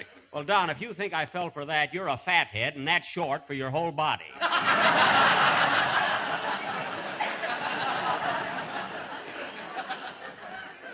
Anyway, Don, let's not get into a routine because I know how you appreciate a good story. And I heard a gag a few minutes ago that will positively put every one of your chins in motion. Oh, it's a honey. It's a good one, huh? Well, Virgil, the sound man, told it to me, and you know what a clown he is. Get this, Don. Don, I haven't even told you the story yet. What are you laughing at? Is it the one about the nearsighted old maid that married the midget? No, heavens, no, Don. Heavens, not that one. This is a brand new story. Get this. There was a fellow walking down the street, and he was leading a pink alligator on a leash, when all of a sudden it started to act up and snap at him. Uh-huh. So the guy got annoyed, turned around to this pink alligator and said, You better behave yourself, or I'll take a bromo seltzer, and that'll be the end of you. Oh, isn't that terrific, Don? Oh, it sure is. That Virgil has a great sense of humor. Yes, Gee, that was a funny story, Mr. Benny. Oh, Dennis, I didn't see it. Did you like it? Yeah, but there's one thing that puzzles me. What? If the man was walking down the street, where did he get the bromo seltzer? Well, I don't know. He probably had a box of it in his pocket. Oh, then I guess he had a glass of water in his other pocket. Yes, Dennis, and a banjo on his knee.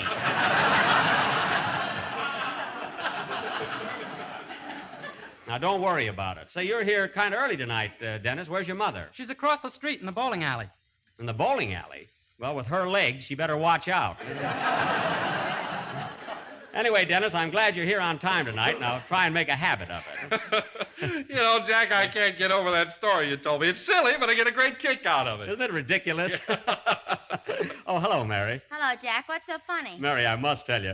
Did you hear the story about the fellow that was walking down the street leading a pink alligator on a leash? Is that the one where the man said, I'll take a bromo seltzer and that'll be the end of you? Yes. No, tell it to me. Well, this guy was... Wait, you just told me the answer. I thought you said you never heard it. Oh, stop, Jack. That's one of the oldest jokes in the world. Mary, jokes happen to be my business. And if that was the oldest joke in the world, I'd be the first one to know it. Should I let him have it, folks? Never mind. Do me a favor, will you, Mary? Go out and come back in again. Well, gee, Jack, as long as you're telling jokes, why don't you tell a good one? I heard a gag last night that was terrific. Oh, you did, eh? Yeah. A man walked into the house and said to his wife, it's raining cats and dogs outside. Uh-huh. And she said, how do you know? Mm-hmm. And he said, I just stepped in a poodle. I know where you heard that, Mary, at the Wilshire Bowl. Phil Harris has been husking that for 3 years now. That's his theme joke. You know, Don, Phil's idea of humor is really pitiful. Oh, I don't know about that, Jack. I was at the bowl one night, and the people screamed at him. Sure they scream at him. Every time he finishes a gag, he has a waiter throw a custard pie in his face. That's why. I didn't see anybody do that. Oh, well, you must have been their bucket of water night. That's his idea of changing material. Well, I'll say one thing about Phil. He sure attracts the young collegiate crowd. All the college boys go there. They have to go there, Mary. That's part of their initiation.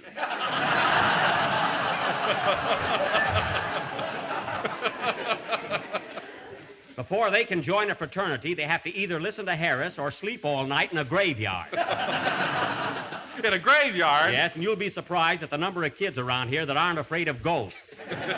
Yes, sir. You know, Jack, Phil sure believes in that college spirit. Look at that sign on the bass drum. Oh, yeah. Phil Harris and his collegians. Look, he spells collegians with one L. Well, he spelled Phil with two, so it's all even. You know, Mary, sometimes I think that Phil... Jiggers, here he comes now. Don't jiggers me. Now, hello, Phil. Hiya, Jackson. What's going on? Well, to tell the truth, Phil, for the last 5 minutes, we've been talking about you. Well, a little build-up ain't never hurt nobody. No, Phil, and never done you no good, either. Your grammar is worse than Abe Lyman's, and he never got beyond blocks.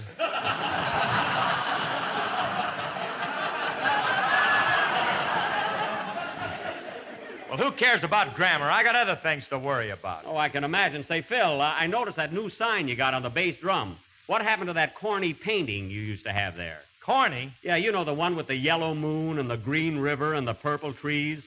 Remember that one, Mary? Yeah, he used to call it Dipsy Doodle by Rembrandt. That's the one. Whatever happened to that painting, Phil? I sold it to the Metropolitan Museum in New York. You mean the Museum of Fine Arts? I don't know what they got there, but that's the joint that bought it. Phil, are you crazy? Crazy nothing. Someday that picture will be hanging in Paris, right next to the Mona Lulu.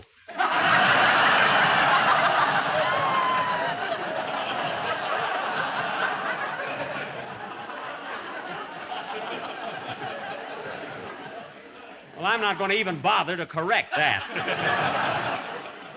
How do you like that, Mary? The most famous painting of a woman in the world, and Phil doesn't even know her name. If she were alive, he'd know her name and phone number.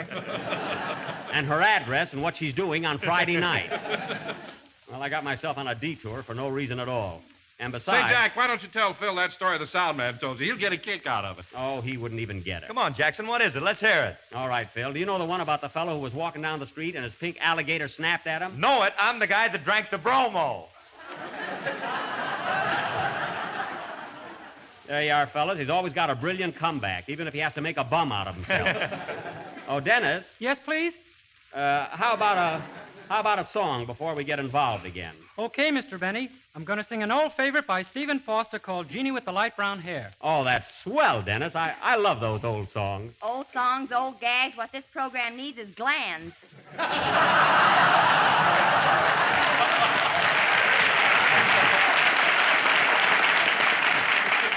Mary, you just attend to your own little knitting. I'll handle the show. Sing, Dennis. I'm the guy that drank the bromo.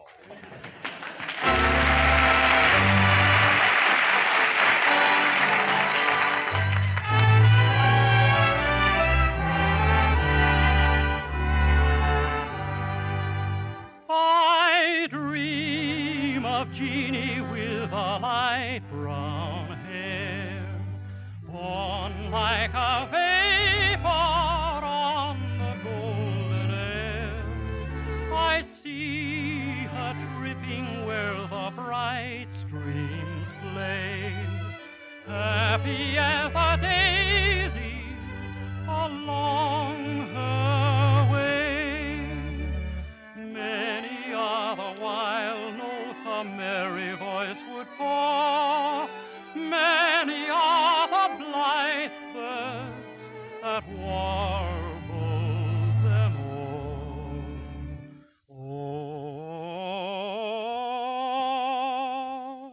Oh, I dream of Jeannie with the light brown hair, floating like a vapor on the soft summer air.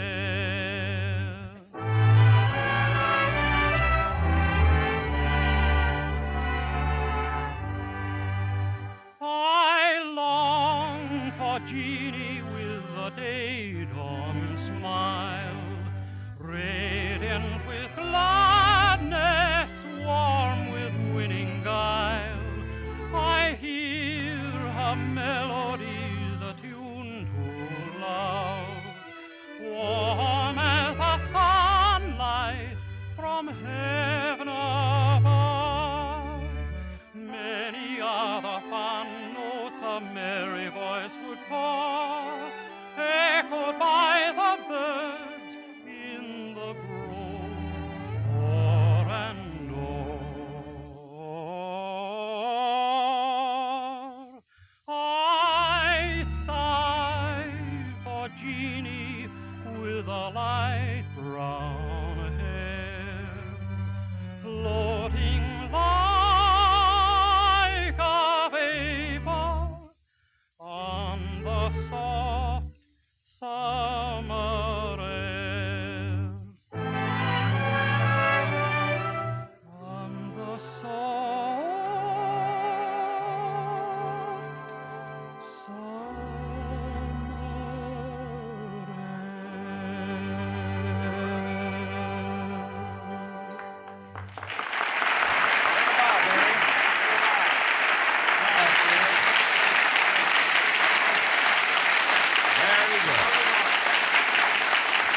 That was I Dream of Jeannie with the Light Brown Hair, sung by Dennis Day. And Dennis, those old songs always do something to me. I love them. Me too. Jeannie with the Light Brown Hair. What a grand title. You know, Dennis, I used to have light brown hair myself. You did? Yep, brown hair. Why, Jack, from the pictures I've seen of you, I thought you had black hair. No, Don, it was brown, sort of a russet brown. You know, just like the leaves in autumn. Well, rake 'em up and let's get on with the show.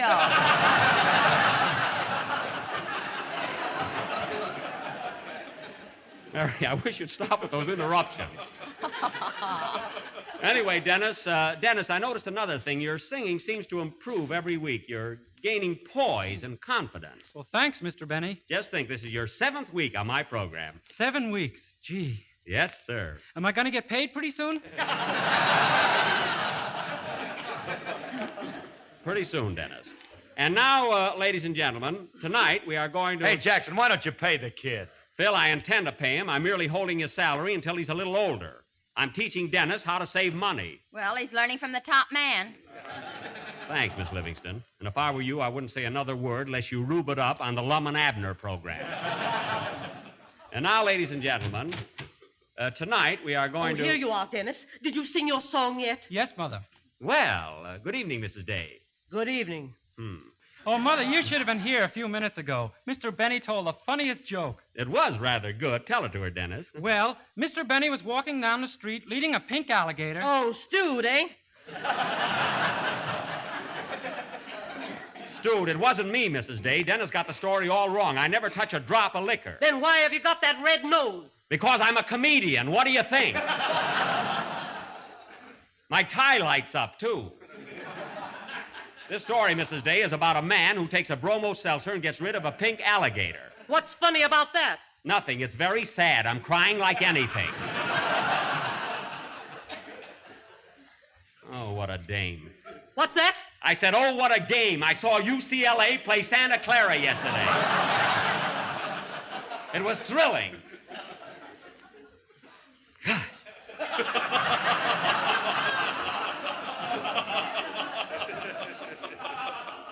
And now, ladies and gentlemen, if you will please forgive my outburst. As I started to announce, tonight we are going to offer an original little playlet all about Thanksgiving, written especially for the occasion by Mary Livingston. Mary, let me have it, will you? Oh, Jack, I forgot to tell you. What? I changed my mind about a Thanksgiving play, and I wrote a poem instead. A poem? Hey, Mary, you mean to say we're not going to do a Thanksgiving play? No. Gee, and I was all set to be one of them pilgrims.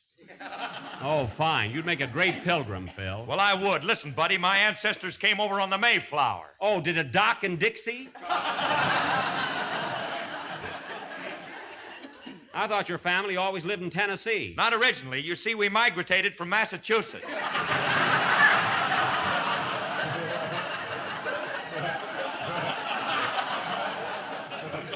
Migrated? You don't by any chance mean you migrated? All right, we moved. Forget it. Migrated. You hear that, Mary? Yeah, he put in an extra syllable in it. You're not falooling. Ladies and gentlemen, before we get out of the mood, let me say a few words about Jalelo. Jalelo? It is economical, easy to make, and comes in 6 delicious flavors. So look for the big red letters on the barracks. Thanks, Don. You surveyed the day. And now, ladies and gentlemen, as we have no Thanksgiving play... Mary Livingston's going to read a Thanksgiving poem. Oh, no, nothing doing. Oh, gee, it's swell, Jack. I don't care. You're not going to read it. Jack, Benny, you let me read this poem or I won't buy my Christmas cards from you this year.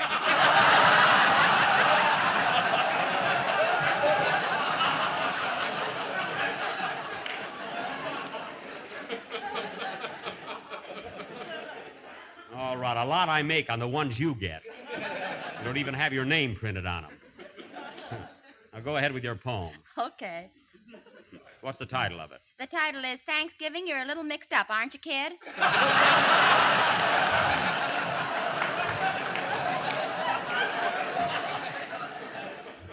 Well, that fits. Go ahead. Oh, Thanksgiving. Oh, Thanksgiving. You are with us twice this year. With your pumpkin pie and dressing, and your turkey, front and rear. That's the part I always get. The Pilgrims planned in days of yore that you'd come once, not anymore. But now you are a double feature, and we don't know which day to greet you. Greet her? That's what I said, you gorgeous creature. Now, don't be funny. Go ahead with the poem. Suppose we had 2 everythings, 2 New Year's Eves to laugh and sing, 2 Christmases, 2 Labor Days, and 2 Jack Bennies with 2 toupees. Mary, you're too pressing. Are you through? No, but I'm coming into the stretch. Oh. So Thanksgiving, I don't mind. Well. If you're a week before or a week behind. What's the difference? What the heck? The turkey's the guy that gets it in the neck. The end. Very good.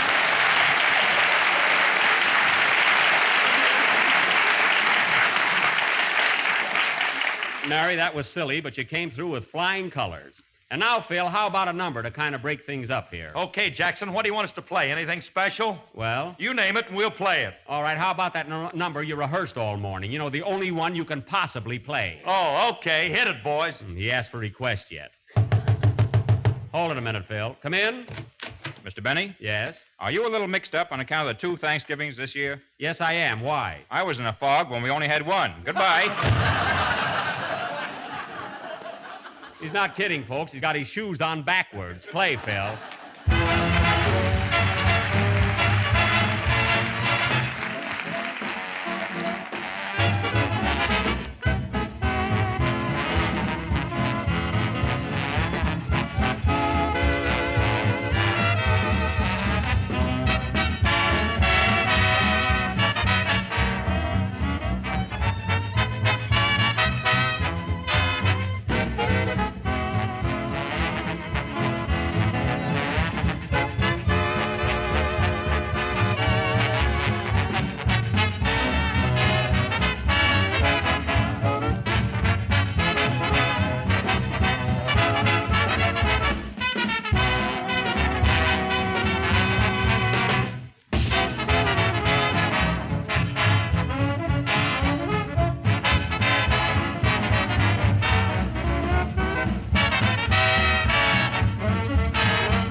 Cherry Berry Bean, a swing version of an old favorite played by Phil Harris and his orchestra.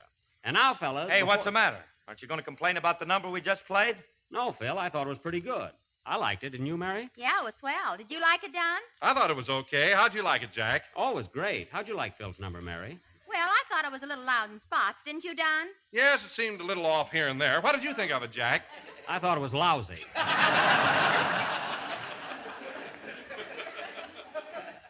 And now, fellas... Hey, what is this, a rib? Yes, Phil, we were just kidding. I thought your number sounded exceptionally good. Didn't you, Mary? Deal me out. I'm tired.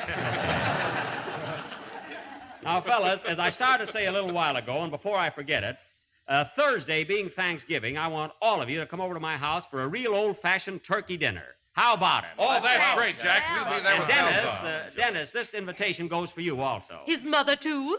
Yes, Mrs. Day, my party wouldn't be complete without you. You don't sound very sincere about it. Well, what do you want me to do, send you a mash note? Glad to have you. The more, the merrier.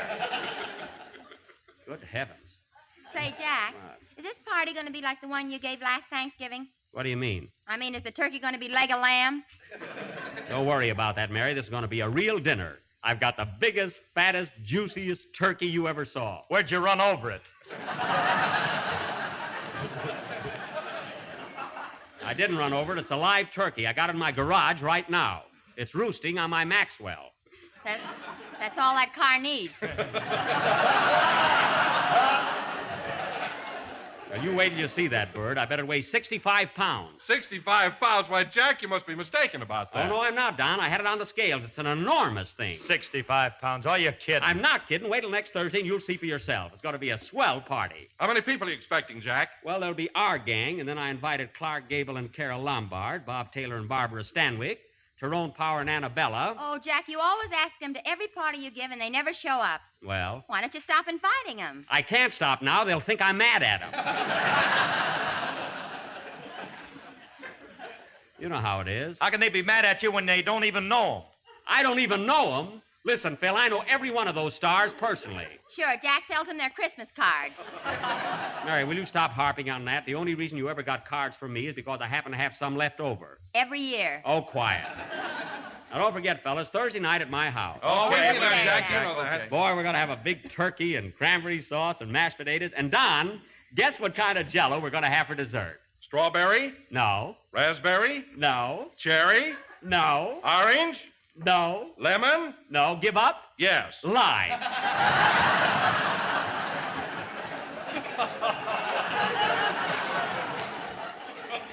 You see, Don, you almost had it. There's a kindergarten commercial if I ever heard one. Never mind, that's what we're going to have. Now, look, kids, if I don't see you again before Thanksgiving, be sure and be at my house by 7 o'clock sharp. And don't eat a big lunch so you'll really enjoy the turkey. I'll take it. Hello? Hello, Mr. Benny. This is Rochester. All right, what do you want? Well, boss, I just heard you talking about a big Thanksgiving party Thursday night. That's my night off. I'm sorry, Rochester, but you'll have to work. You can take a day off some other time. I can get my twin brother to take my place. I don't want your twin brother. Well, he looks just like me.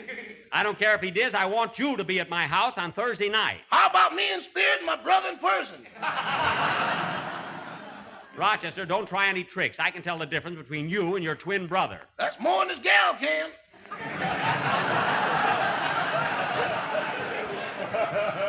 Never mind. Now, look, Rochester, I want you to get that turkey up to 70 pounds by Thanksgiving, so go out in the garage and feed it. I'm working on the Christmas cards. They can wait.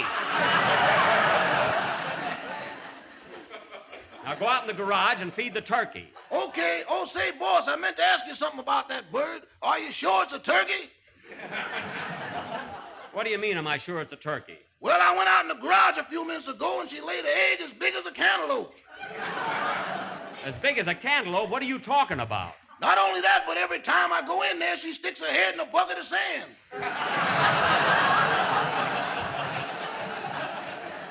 What? Boss, you bought an ostrich. I bought an ostrich? That's right. She just ate the headlights off your car. The headlights? How do you know? She had 2 Adam's apples, and they were going down fast. It's all your fault, Rochester. You were with me when I went shopping for a turkey. Why did you let me buy an ostrich? I told you it was a pretty big bird for the money, but you know you.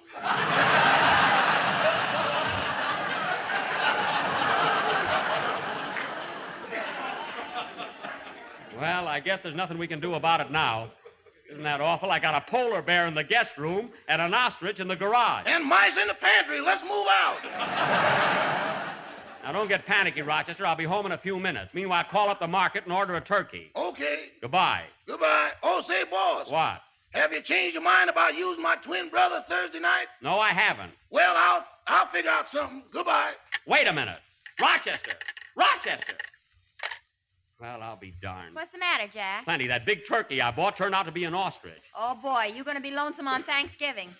I am not. Now, Mary, don't worry. We're going to have a swell dinner. Play, Phil. I wonder if you can eat an ostrich. I don't know.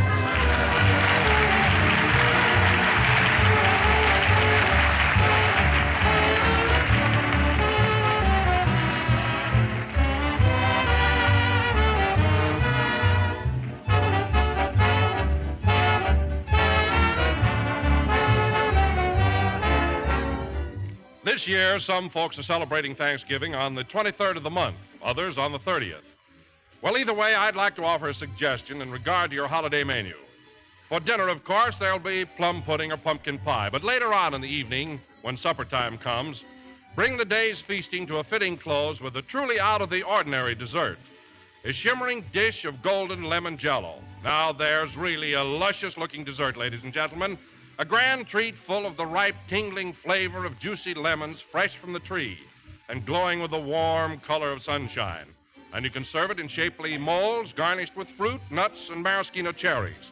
Or it can be sliced into dainty cubes, tumbled into parfait glasses, and topped with snowy whipped cream. Either way, it adds up to a mighty slick dessert that will catch every eye and capture every taste. And that goes for all the rest of Jell-O's 6 delicious flavors. Strawberry, raspberry, cherry, orange, lemon, and lime. Jell-O, remember, is a light dessert. Just the thing to appeal after a heavy midday meal.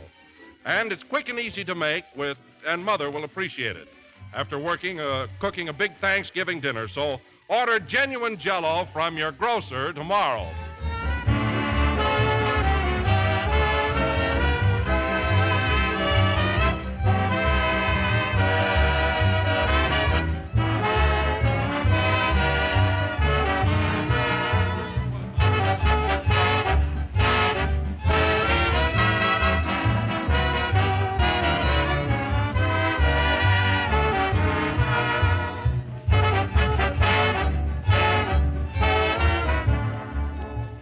Last number of the 7th program in the current Jell-O series, and we will be with you again next Sunday night at the same time. Now, don't forget, Mary, next Thursday night at my house for a real Thanksgiving dinner. Count me out, Jack. Now, wait a minute. I'm not going to serve that ostrich. I'm going to have a turkey. Oh, you are, eh? Yes. Well, if I find a headlight in the dressing, watch out. Oh, don't worry. Good night, folks, and a happy Thanksgiving.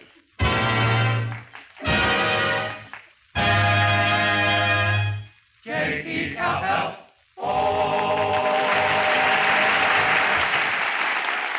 Here's news. Every Tuesday night, the Aldrich family is on the air, starring Ezra Stone as Henry Aldrich, that lovable hard luck kid. Consult your local newspaper or radio guide for time and stations, and be sure to tune in on the Aldrich family next Tuesday night. Bluebirds in the Moonlight is from Gulliver's Travels. This is the National Broadcasting Company. That was the Jack Benny program with Ostrich for Thanksgiving, as originally heard November 19th, 1939. I'll be back with final thoughts in just a moment.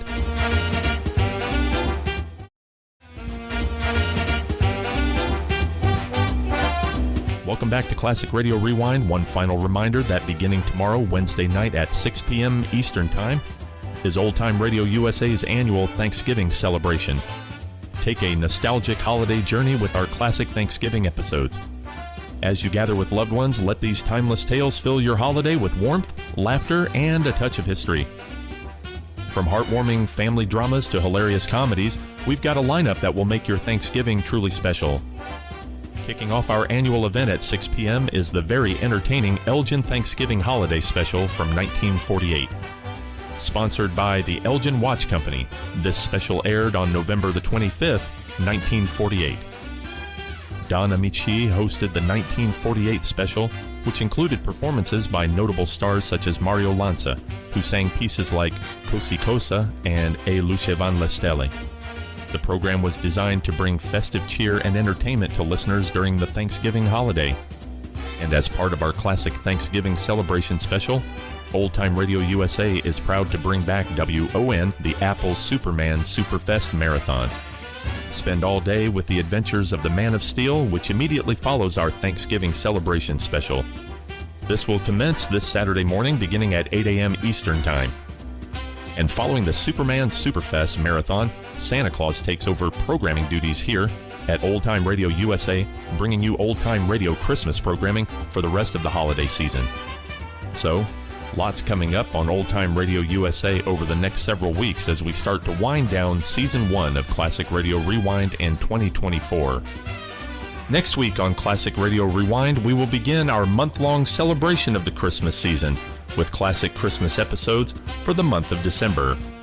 Coming up on Old Time Radio USA on Saturday, December 7th, we will detour from our holiday programming for a day for our annual Pearl Harbor Remembrance Day.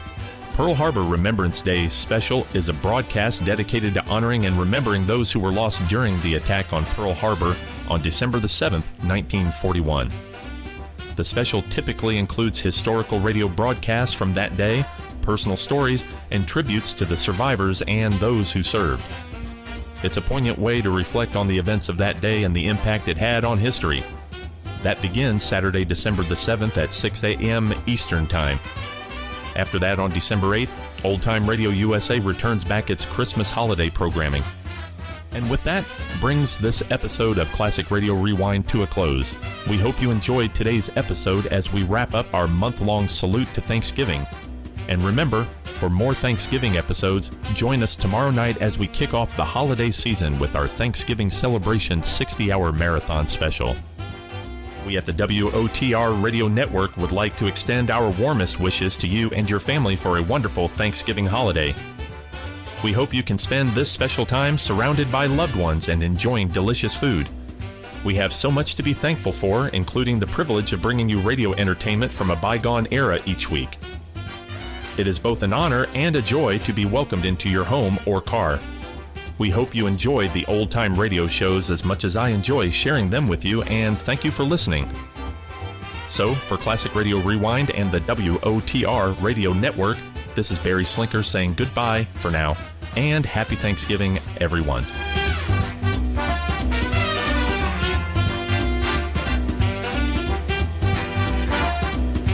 Classic Radio Rewind is a production of the WOTR Radio Network. For more Classic Radio Rewind, and to listen to any of the WOTR Radio Network stations, go to www.wotrradionetwork.com.